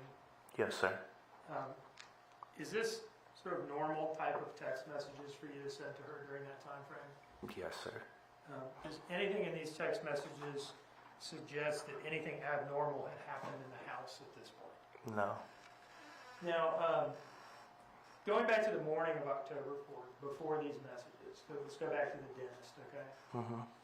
Yes, sir. Or actually, let's go to work before the dentist, all right? Yes, sir. The two of you, did you drive to work together in the journey? Yes, sir. And I think you've talked about how you clocked out early to go to the dentist. Yeah, to take her. Did the two of you drive together in the journey to the dentist? Yes, sir. Do you remember who was driving? Me. And then, while she was at the dentist, you testified that you went to the liquor store. Yes, sir. And did you then come back to the dentist? Yes, sir. All right. When you went to the liquor store from the dentist, did you walk or did you drive in the journey? I drove in the journey. And when you came back to the dentist, did you therefore drive back in the journey? Yes, sir. And then I think you said from the dentist's office you guys went to Cheddar's. Yeah. Yes, sir. I believe it was in the same area. Did you drive to Cheddar's in the journey? Yes, sir. And then you've testified that from Cheddar's you went home, right? From my memory, yeah. Okay. In any case, there was more driving in the journey that day. Yes, sir. And then at some point you're home. Yes. Okay. At any point that day driving that car around, did you smell anything in the car? No. Smell any old food? No. Smell anything that caused you to go look around the car and see what that smell is? No, sir.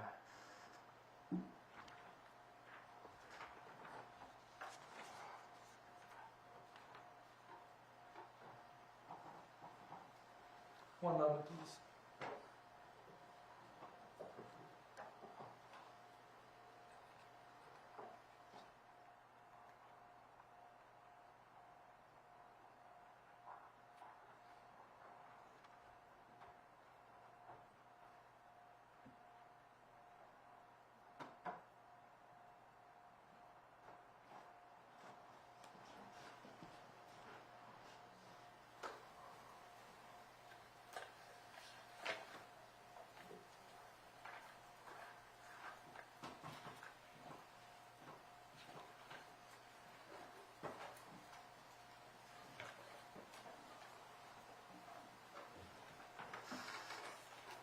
So I'm showing you image 33 of State's Exhibit 10. This has been identified by other witnesses as apparent vomit on Quentin's pillowcase as photographed by the police on October 5th. Have you now gotten a look at that? Yes, sir.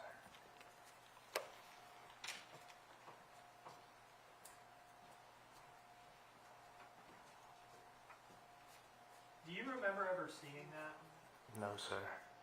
If the call to the police was morning of Wednesday, October 5th, right? Yes, sir. If that had been there Monday night,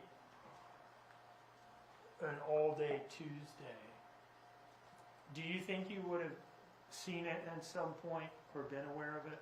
Yes, sir. So do you think we can conclude from that then that it Objection, Your Honor, calls for speculation. Can't conclude anything. Testify what he saw or heard. Mr. Dean? first, may I ask that we don't have speaking objections? And second, I will withdraw the question. Yes.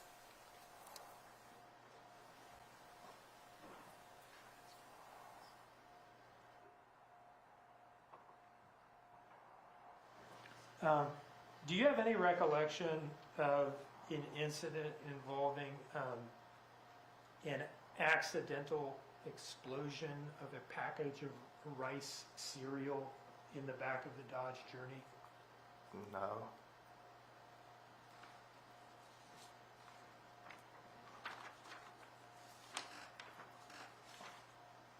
And that was a car you drove pretty much every day? Yes, sir.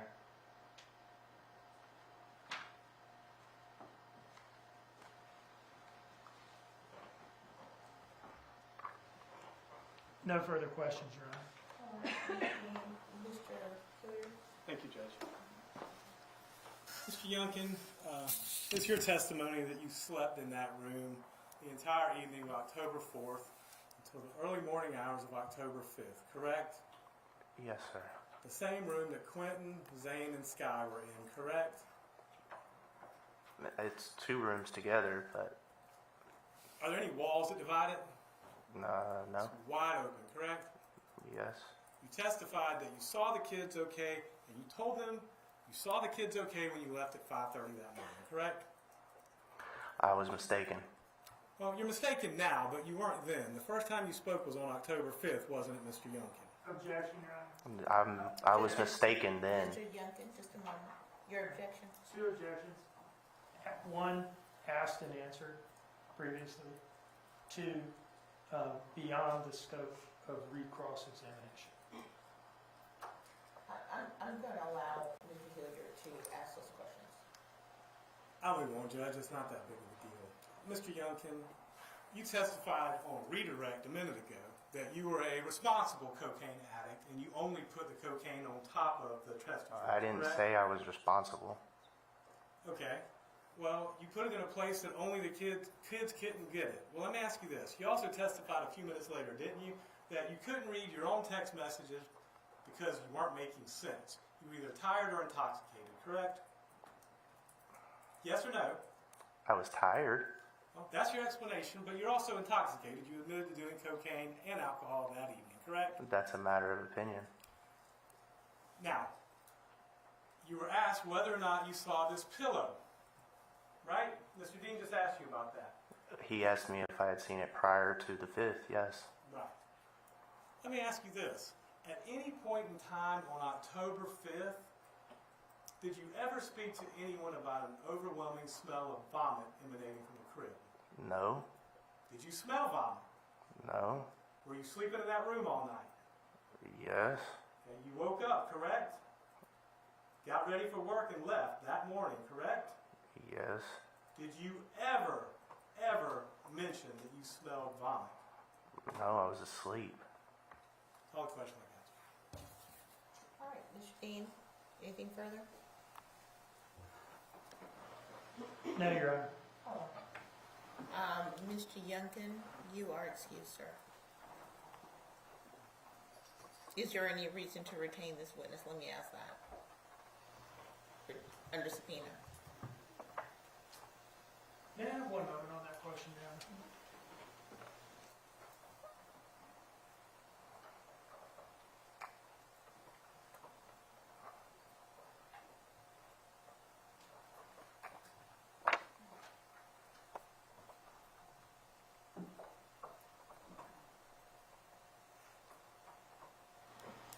No, Your Honor.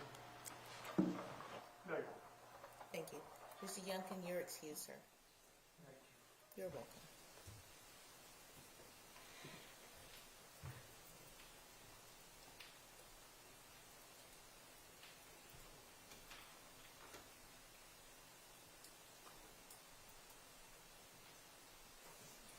All right, Mr. Dean, you may call your next witness.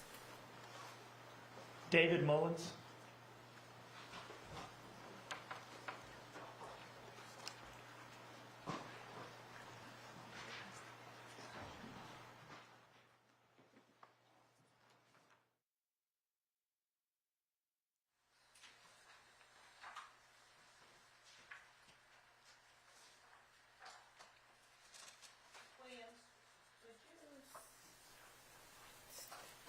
David Mullins.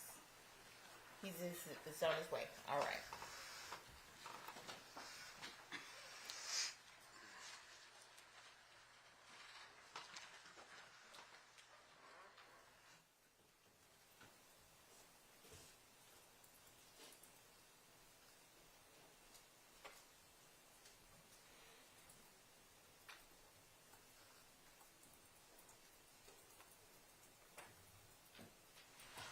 Mr. Clerk, raise your right hand, please. The evidence you shall give the court and the jury in the trial of this issue shall be the truth, the whole truth, and nothing but the truth, so help you God. Step this way. That's number 1.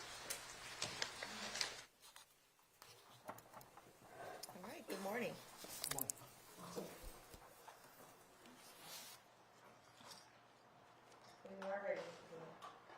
Good morning, sir. Could you please introduce yourself to the jury? Hi, my name is David Mullen. Normal spelling of David. Yep, D-A-V-I-D, last name M-U-L-L-E-N. And what is your city and state of residence, sir? Currently Springfield, Georgia. What do you do for a living? I'm a warehouse manager.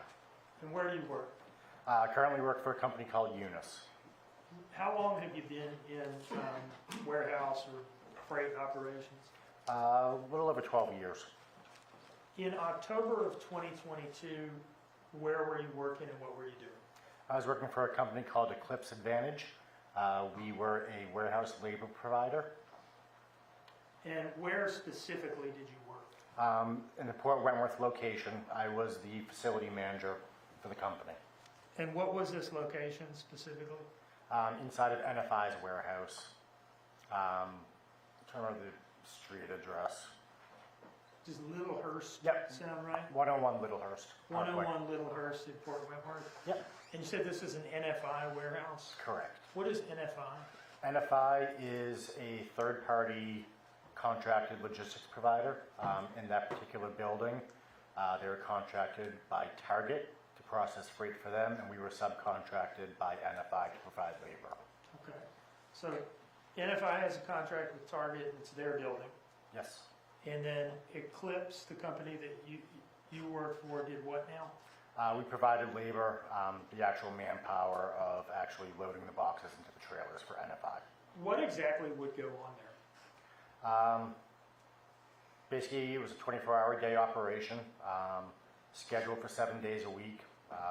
Shifts were often canceled, however, by NFI due to lack of work. So we would have people that would unload containers, get the freight onto the floor, onto carts. The carts would be pushed over to the outbound side, where my team would take over and load the boxes into the trailers off the carts. And where do the trailers go from there? They go to Target's distribution centers. Okay, so what's happening here is taking stuff out of shipping containers and putting it in trucks to be driven where it needs to Correct. go. Okay. In your capacity as what was your position again, you said at that time? I was the warehouse facility manager. Okay. And in that capacity, did you meet the defendant, Leilani Simon? Yes, I did. And did you meet Daniel Youngkin? Yes, I did. And did you meet Paul Simon? Yes, I did. How did you meet all these people? They were all employed by Eclipse, so they all reported up through other people to me. And what did they do for Eclipse during the time period we're talking about, October 2022? They were responsible for loading trailers. So when the cart would get pulled over to the door, it was their responsibility to take the boxes off of that cart and stack it as high and tight as possible inside of the trailer. Is there security at that building, or was there security at that building at the time? Yes. That affected employees going in and out Yes. to and from work? Can you tell us about that, please?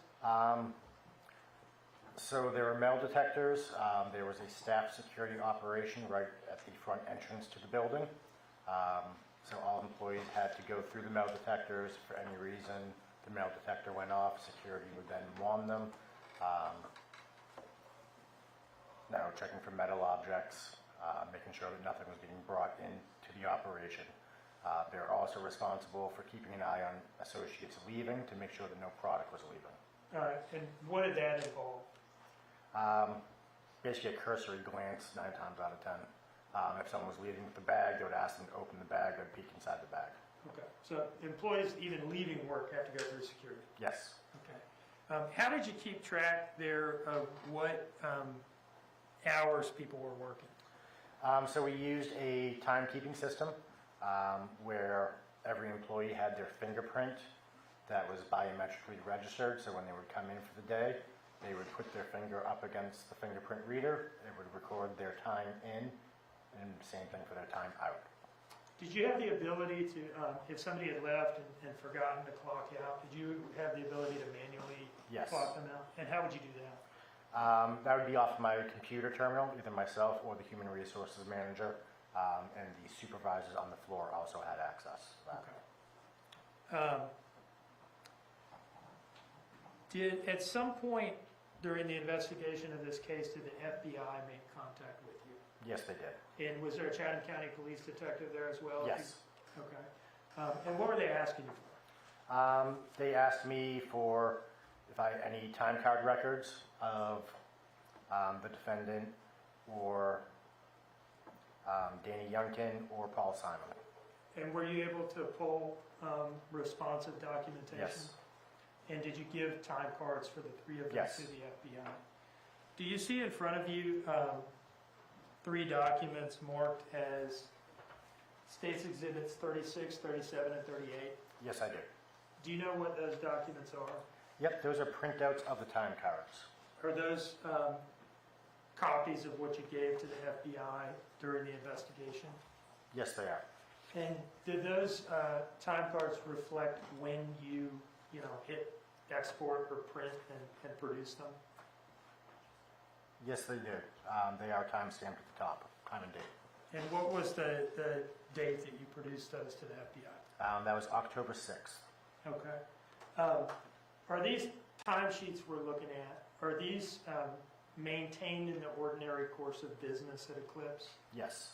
And do they reflect things as they happened at the time that they happened? Like they say somebody clocked in at this time, that's Yes. accurate? Yes. And they're kept on file? Yep. Do you consider them business records of Eclipse Advantage? Yes. Your Honor, I would offer these in as 36, 37, and 38. No objection, Your Honor. 36, 37, and 38 are admitted without objection. All right. I would like to, now, let me pull these up, and I just want to ask you a couple questions about them. Sure.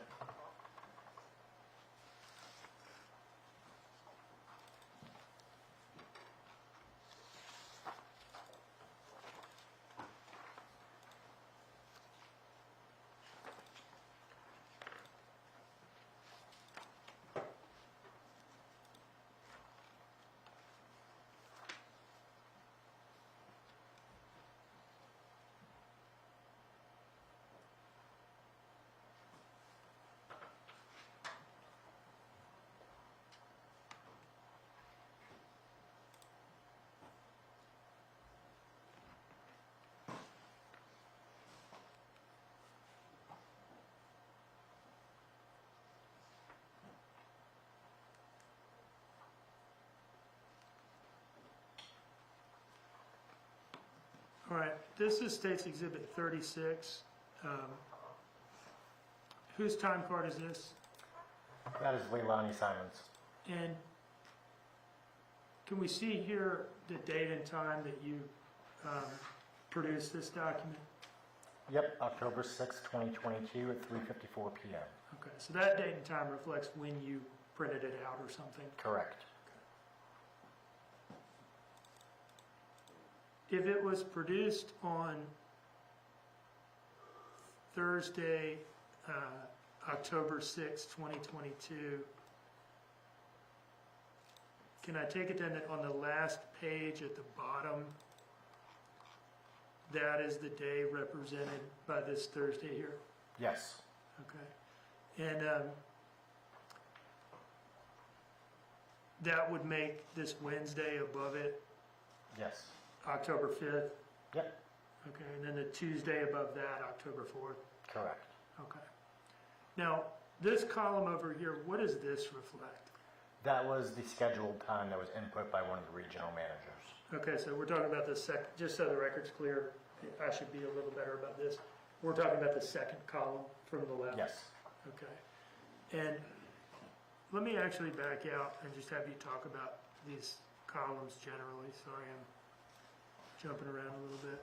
Yep, certainly. Leftmost column says date. Yep. Pretty self-explanatory. Yes. Next column says schedule, and you just talked about that, right? Correct. What does the next column mean?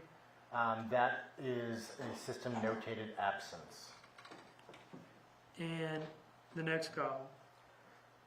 That is their pay code, so if an employee who typically would work on first shift works on second shift, you would see a pay code update there. And the next column? That is the amount of time.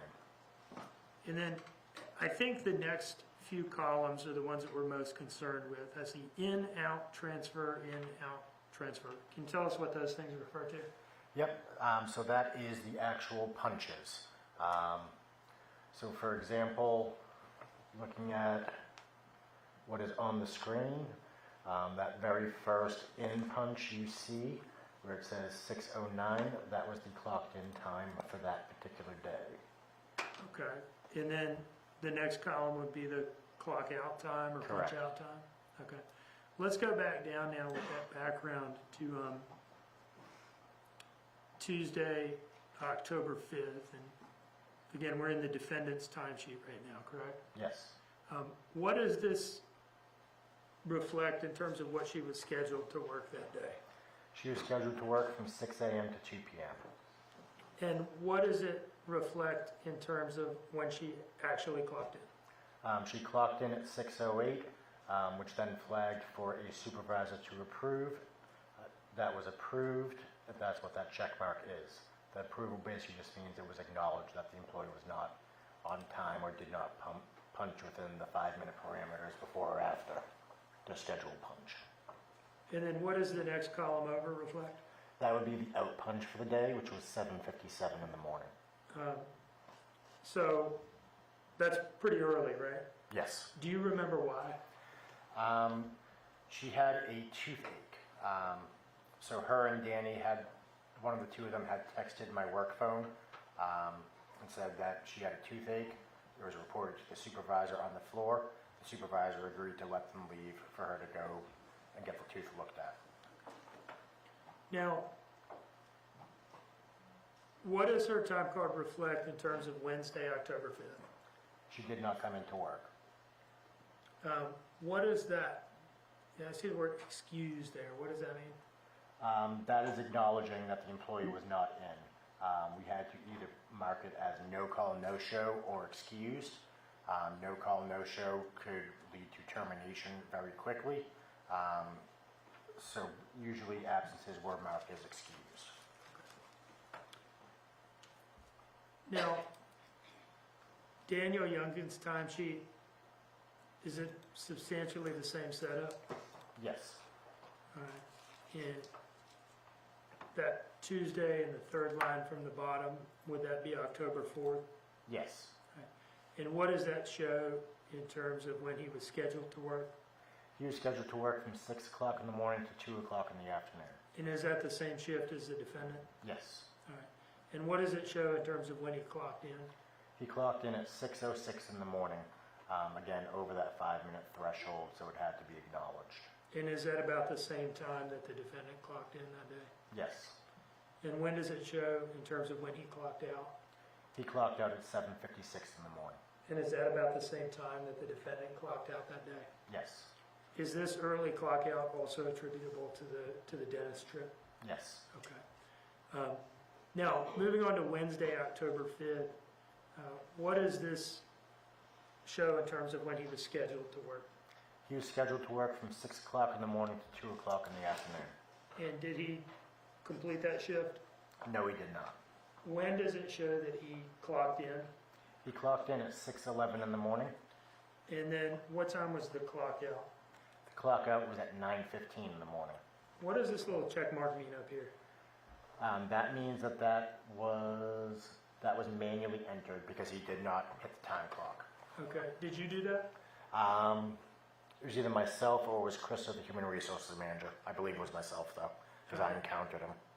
Do you know why he didn't manually clock out when he left that day? He was in an extreme rush when he was leaving. I actually encountered him as he was leaving the building. Can you tell us about that encounter? Sure. As I was walking into the building, security popped their head out the door and said, "Hey, someone just ran out the door." I looked over and saw Danny getting into his car. I walked over to Danny and said, "Why did you run out of the building? You have to let security check you out." Were you able to observe his demeanor and appearance at this time? Yes, he appeared frantic. Is probably the best word I can use to describe. He was crying, very upset. You could hear it in his voice. Something was not right. Did you see tears coming out of Yes, his I did. face? Out of his eyes? And Yes. were they coming down his face as well? Yes, Did it appear genuine to you? very Objection, much. Your Honor, calls for speculation.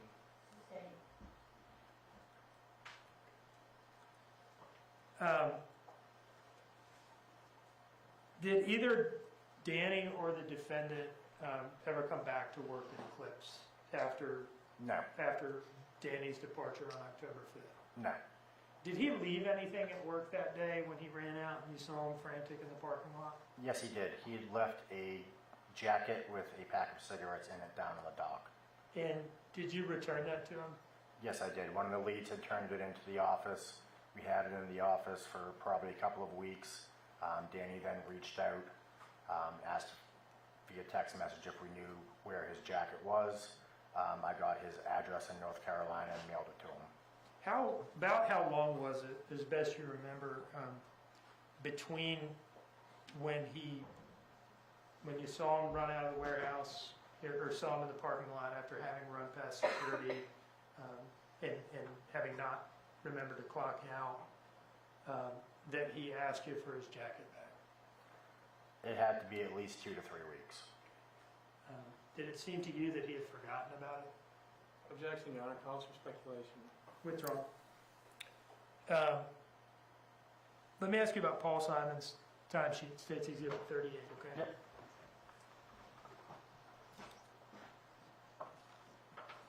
Now,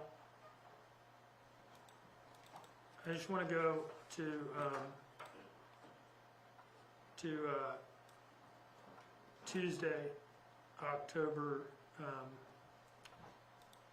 4th. First of all,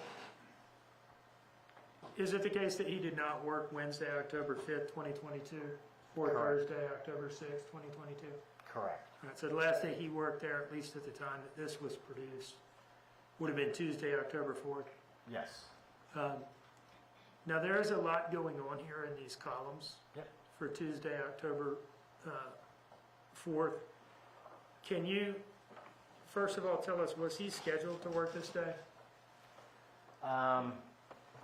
In the system, no, but he was on the schedule for the day. Okay, and can you tell us what these entries indicate in terms of what happened with his clock ins and clock outs that day? Yep. So he came in early that day. He came in at 11:58. Would that be AM? Correct. Sorry. Okay, so just before noon. Correct. All right, and what's the next thing that happened? The next thing you see is 2 o'clock in the afternoon. That was the end of first shift, so we had to allocate his hours from shift to shift. So in that next column where you see transfer, you see WG1 / unload. WG1 stood for work group 1, so first shift. And what's the next entry? That is a clock back in at 2:01. As he never did leave, that's the only way we could update his hours to reflect into that second shift. And the next entry? That would be his out punch for lunch break at 5:33. PM? Correct. Okay. And that next column is allocating from 2:01 to 5:33 into second shift, i.e. WG2. All right. And then what happened next in terms of his activity there on October 4th? Yep, so then he punched back in at 6:05 p.m. from lunch. And then he punched out for the day at 9:56 p.m. And was that it for Paul on October 4th? On that day, yes. Okay. Is it fair to say then that he clocked in for work around noon, took a half-hour break around 5:30, came back to work, and then left work around 10 p.m.? Yes. Okay. One moment, please, Your Honor.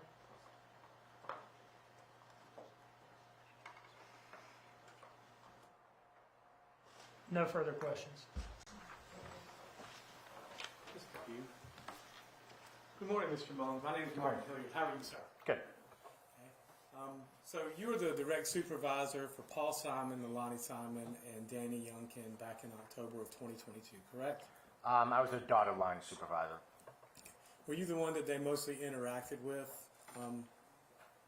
regards to clocking in, checking out, getting excused, things like that?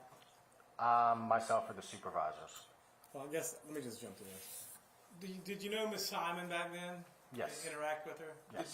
Did you know Mr. Paul Simon at that point? Yes, I did. By looking at them? Yep. Did you know Mr. Danny Youngkin by interacting with them? Yes. So if you passed them on the street, you'd know who they were, correct? Yes. I didn't see this on the sheets, but the regular shift was from 6 to 2 Yes. for Mr. Youngkin and Miss Simon, correct? Yes. And the regular shift for Paul Simon, I think, was like 2 to 10. Yes. So those are the general shifts they worked. What was your shift usually? My shift was typically more of a mid shift. So I would get in typically between 8 a.m. or 9 a.m. and I'd work over into that second shift so I could interact with both shifts. So you could kind of bridge the gap. You would, Yes. you know, Leilani and Danny would get there a little bit before you, and they would leave a little bit before you left. And generally speaking, Paul would get there a little bit before you left every day. Yes. So and how often would you say you interacted with them? Typically, at least once every 2 days. Again, my responsibility is more running the business.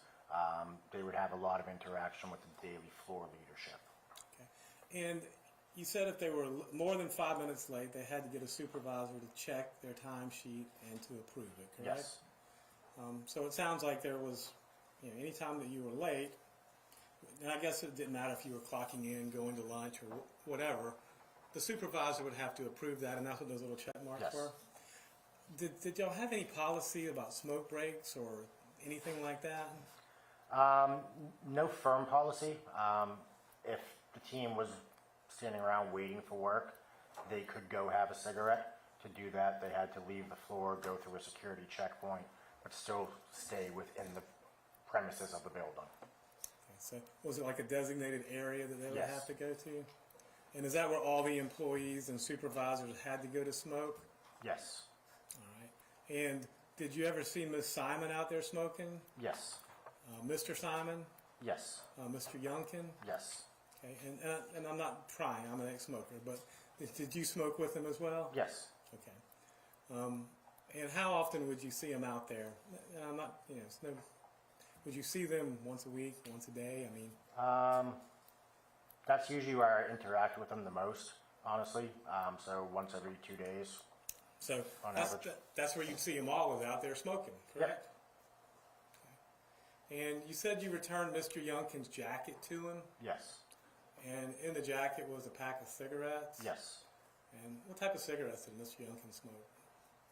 I don't recall. I want to say, I'm not positive, but I want to say it was like Marlboro menthol or something. And you smoked with him on more than one occasion in the Yes. smoke break, I guess the smoke break area? Yep. Thank you. That's all the questions I have. Thank you, Mr. Mullins. Thank you. Thank you. Anything further, Mr. Dean?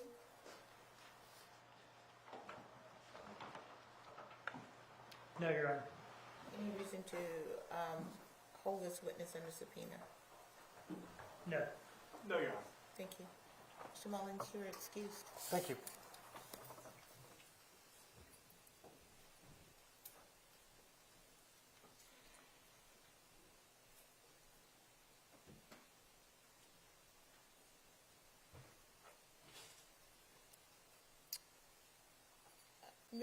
Mr. Dean, your next witness.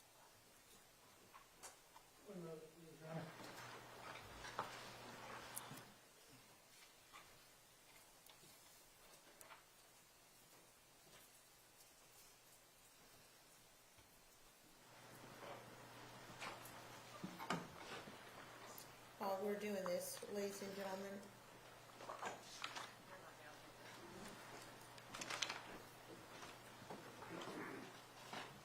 Your Honor, we're waiting on a couple witnesses to come downstairs, but we're, other than that, ready to do y'all want to proceed. stand up and take a little stretch break? You need a break. All right. let's take a 15-minute break. Jurors will be exiting.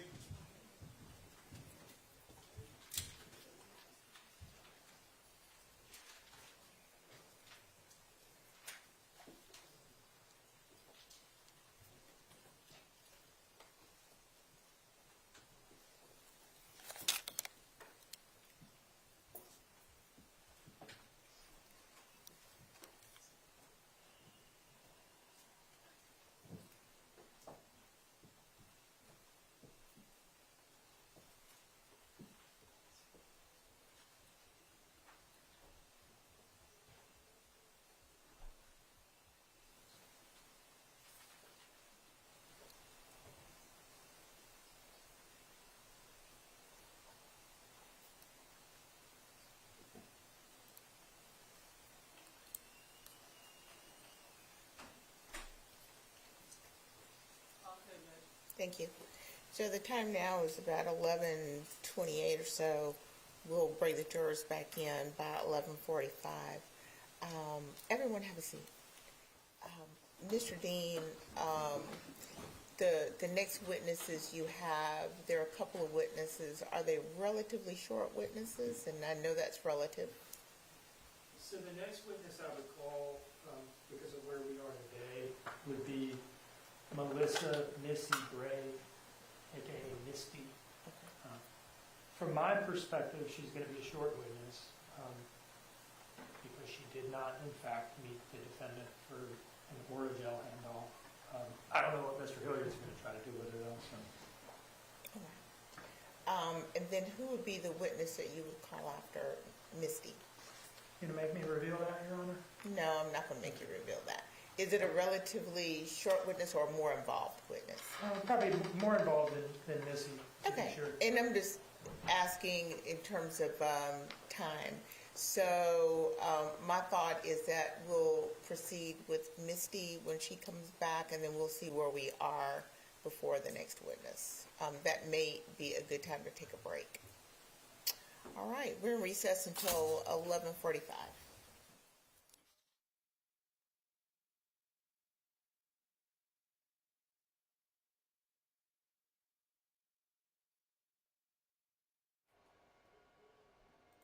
Alrighty, so you just heard that they are taking a break until 11:45, which puts us at 12:15 for our stream because we are 30 minutes behind. So check back in around 12:15 and we should be bringing that live stream back up for you all.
bring out Leilani Simon?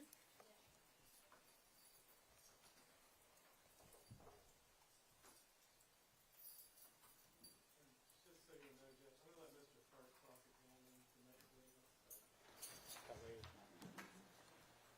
You can follow him.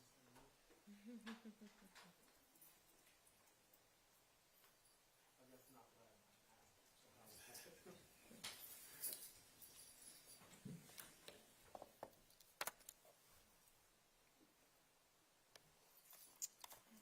Let's see.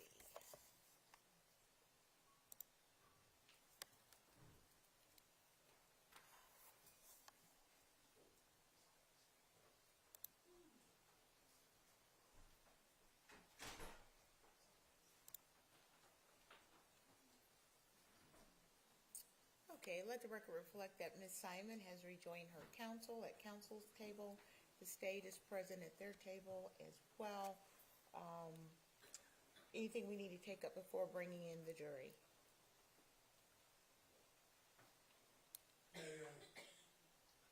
Nothing I can think of, Your Honor. All right, thank you. Please bring in the jury.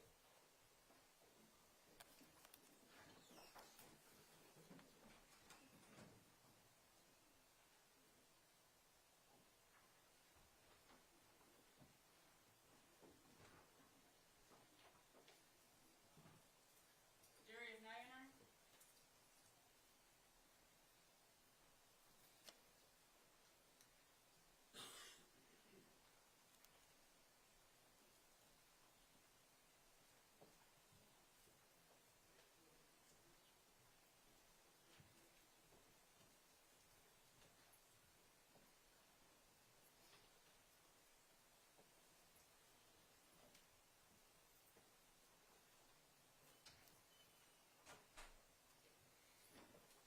Solid jury. Thank you.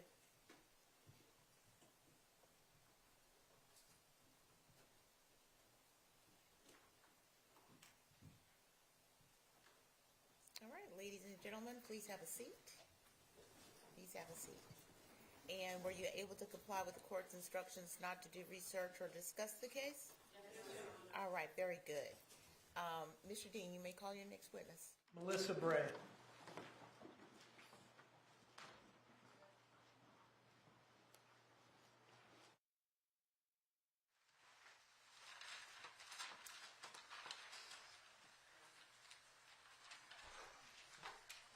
Step this way, ma'am.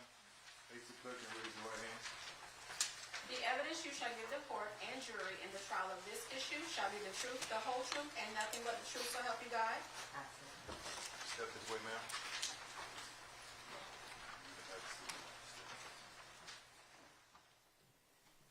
All right, good morning. Mr. Dean. Hello, could you please introduce yourself to the jury? Hi, I'm Melissa Bray. And do you live in the Savannah area? Yes. Where do you live? Not the street address, but the general area. Off of Highway 17, Ogeechee Road in Azalea. I'm going to ask you, I can hear you, but I'm not sure that everybody can. Okay. So could you just, closer to the microphone would be good. Is that good? Yeah, Yep. that's much better, thank you. Can you repeat your answer to that last question? What general area do you live in? Highway 17. And you mentioned Ogeechee Road, Yes, Ogeechee Road. and then I think you said Azalea as well. Azalea Trail Park. Now, how long have you lived there for? I have lived there for about 4, maybe going on 5 years. And in those 4, maybe going on 5 years, have you lived in the same residence at Azalea the whole time? Yes. Do you, or at some point, did you know the defendant, Miss Simon? I met her at my job, And what job was that? at the job that I used to have, which was Bojangles. Was she working there as well? Yes. And is that how you met her? Yes. Roughly, how long did y'all work together at the same Bojangles? Probably around 3 or 4 months, if that. And do you have any nicknames that you go by? Yep. What nickname or nicknames do you have? Missy. Missy? Missy. Missy. Exactly. Anybody ever call you Misty with a T? No. Do you remember a time where an FBI agent came out to your house at Azalea to talk to you about when was the last time you had had contact with the defendant? Yes. Do you remember that FBI agent's name? Yes. What was his or her name? Brad Snyder. Okay. And where did y'all meet and talk? He came to my house. All right. Where at your house did y'all interact? In my parking lot, in the driveway. Okay. I want you to go back, kind of take yourself back mentally to the day of that conversation, the first conversation you had with Brad, okay? Mm-hmm. At that time, how long had it been, roughly, since you had seen the defendant, Ms. Simon? How long had it been since I talked to him the first time in my driveway or at my job? Bojangles at the time. I mean, where was the first time that you talked? The first time I met Brad? him, and I think Miss Lemons was at my job, Okay. Bojangles. The first time that you talked to them, and thank you for clarifying that. Mm-hmm. The first time that you talked to them, did they ask you how long it had been or when the last time had been that you saw the defendant? I think so. And at that time, about how long had it been since you had last seen her? I'm guessing roughly around maybe a month or so. Roughly. It had maybe been roughly a month. Roughly, yeah. Do you remember telling them it had been like July of 2022 that you last saw her? Yes. Okay. And were you telling them the truth at that time? Was that accurate? Yes. Okay. And that was closer in time than we are now, right? Right. Okay. What were the circumstances of your last contact with the defendant? First of all, was the time that you were telling them about then, is that the last time you ever had contact with her? I mean, in other words, have you had any contact with her since the police began talking to you? No. Okay. So then that was the last time you had had any contact with her? Yes. All right. Now, what were the circumstances of that last contact with the defendant? Why did y'all have contact with each other?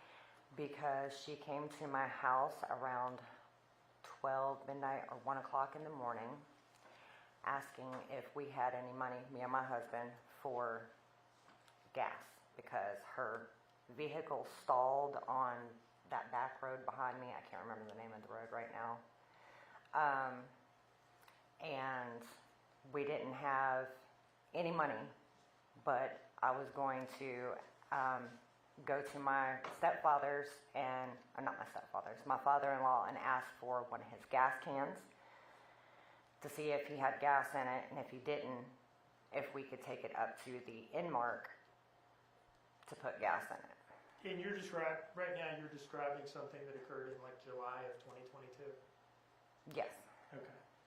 So what happened with the gas can? We got the gas can from our property manager's yard because we had called her to ask her instead. And she said, yes, there should be one right there in the yard. Went and got it. And me, Leilani, and my husband walked up to Inmark to go get the gas. And what happened to the gas can from that point? Of course, when we got there, she said that someone was coming to get her, to take her back, to put gas in her vehicle that was on that road. So me and my husband, we left, okay? And I told her that I needed the gas can back. Sometime after that, did you send her some text messages asking for the gas can back? Yes, I did. Did you get a response to those text messages? I did not get a response at all until actually no, I did not get a response at all. Okay, so let me just ask you about that. Was that those text messages to the defendant asking to get the gas can back? Did you ever have any in-person contact with her after that? No. Okay, and again, this all happened in like July of 2022. Mm-hmm. Okay. I would like to approach with what I've marked as, well, let me ask you this. Did you show those text messages to Brad, the FBI agent? Yes, I did. Okay, he got a look at them. Yes, he did. And did they support what you were saying? Yes, they did. Your Honor, I'd like to approach with what I've marked as State's Exhibit 35.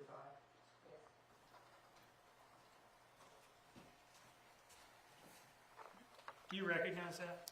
Yes. Okay. Now, is that a Google Maps screenshot showing the route to get to your residence at Azalea Mobile Home Plaza? Yes, it is. Does it fairly represent the route that you have to take to get to your place? Yes, it does. Your Honor, I would introduce this as State's Exhibit 35. No objection. Thank you, Mr. Parse. It is admitted without objection.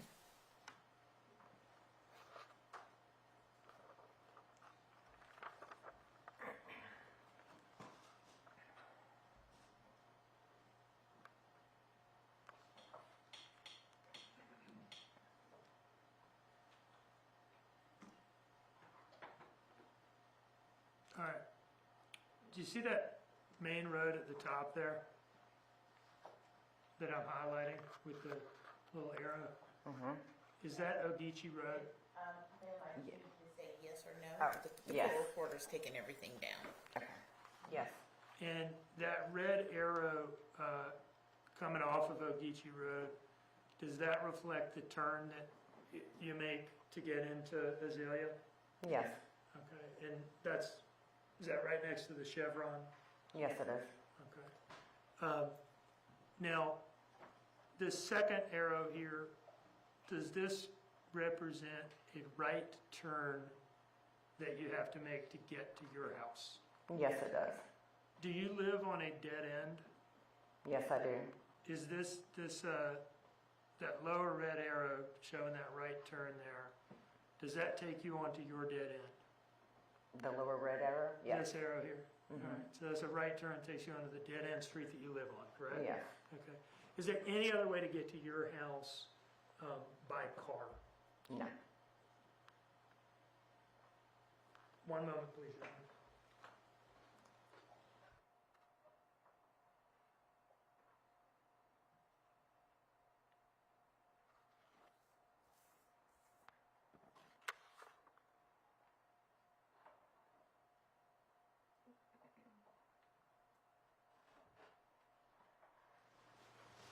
Was there ever a time where she came and met up with you in the middle of the night to get Orajel from you? The No. defendant? No? Saying that never happened? I'm saying it never happened. No further questions?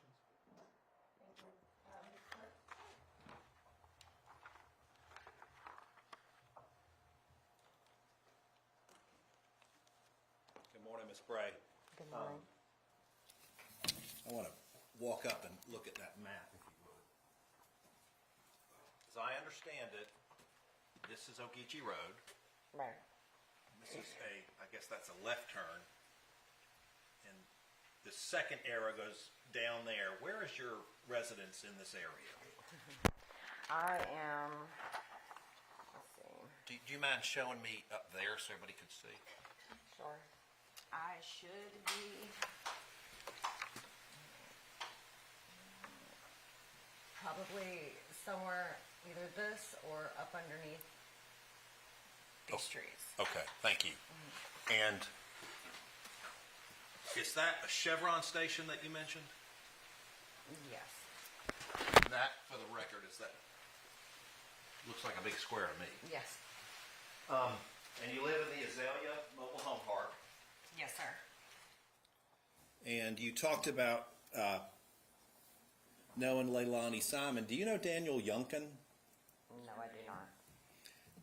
Have you ever hung out with Leilani Simon socially? No, I have not. Now, it's now October 2024. And the events that are important to hear are October 2022. how clearly do you remember what happened back in October 2022 in your life? Clearly, as in, what do you mean? Well, who you saw, where you went, dates and times, and things like that. I am not that good with dates and times, I'm not either.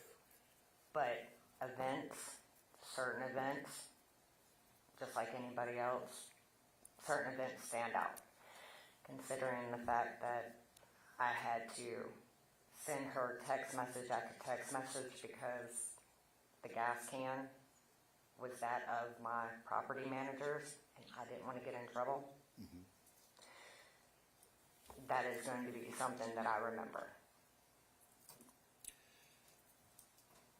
I think those are all the questions I have. Thank you. Anything further from the state? No, Your Honor. Ma'am, you may step down and you are excused.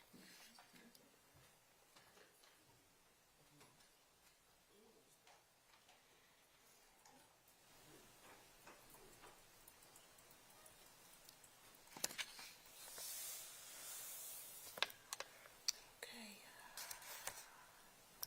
Mr. Dean, is your other witness ready? Your Honor, this is going to be a longer witness. I would ask that we take our break now, if the court's okay with that. Okay, as we discussed. This is going to be at the time that we take the lunch break, ladies and gentlemen.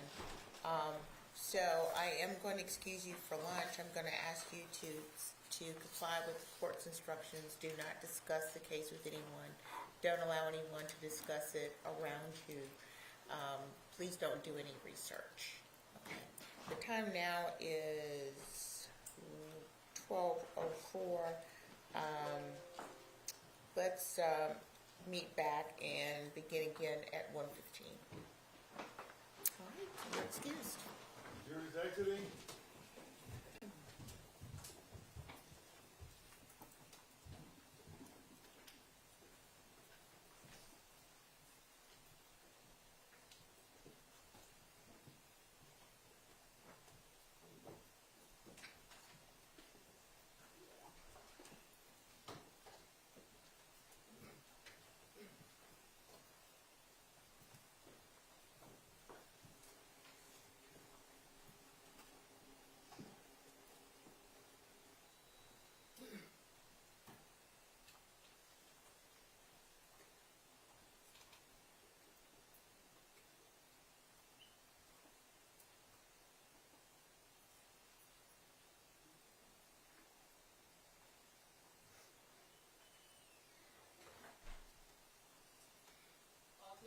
Thank you.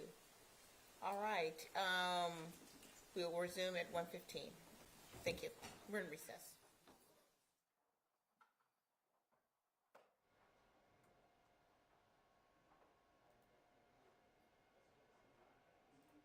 All right, as you just heard, the court is in recess. When that was recorded, it was about 12:05, and the judge said that they would return from lunch around 1:15, which would put their return on this live stream at 1:45 because we are on a 30-minute delay. You can check our website for the latest information on this case, and also stay tuned to our news shows that are going to happen this evening. Make sure to stay tuned with us. We will return to this live stream around 1:45 p.m.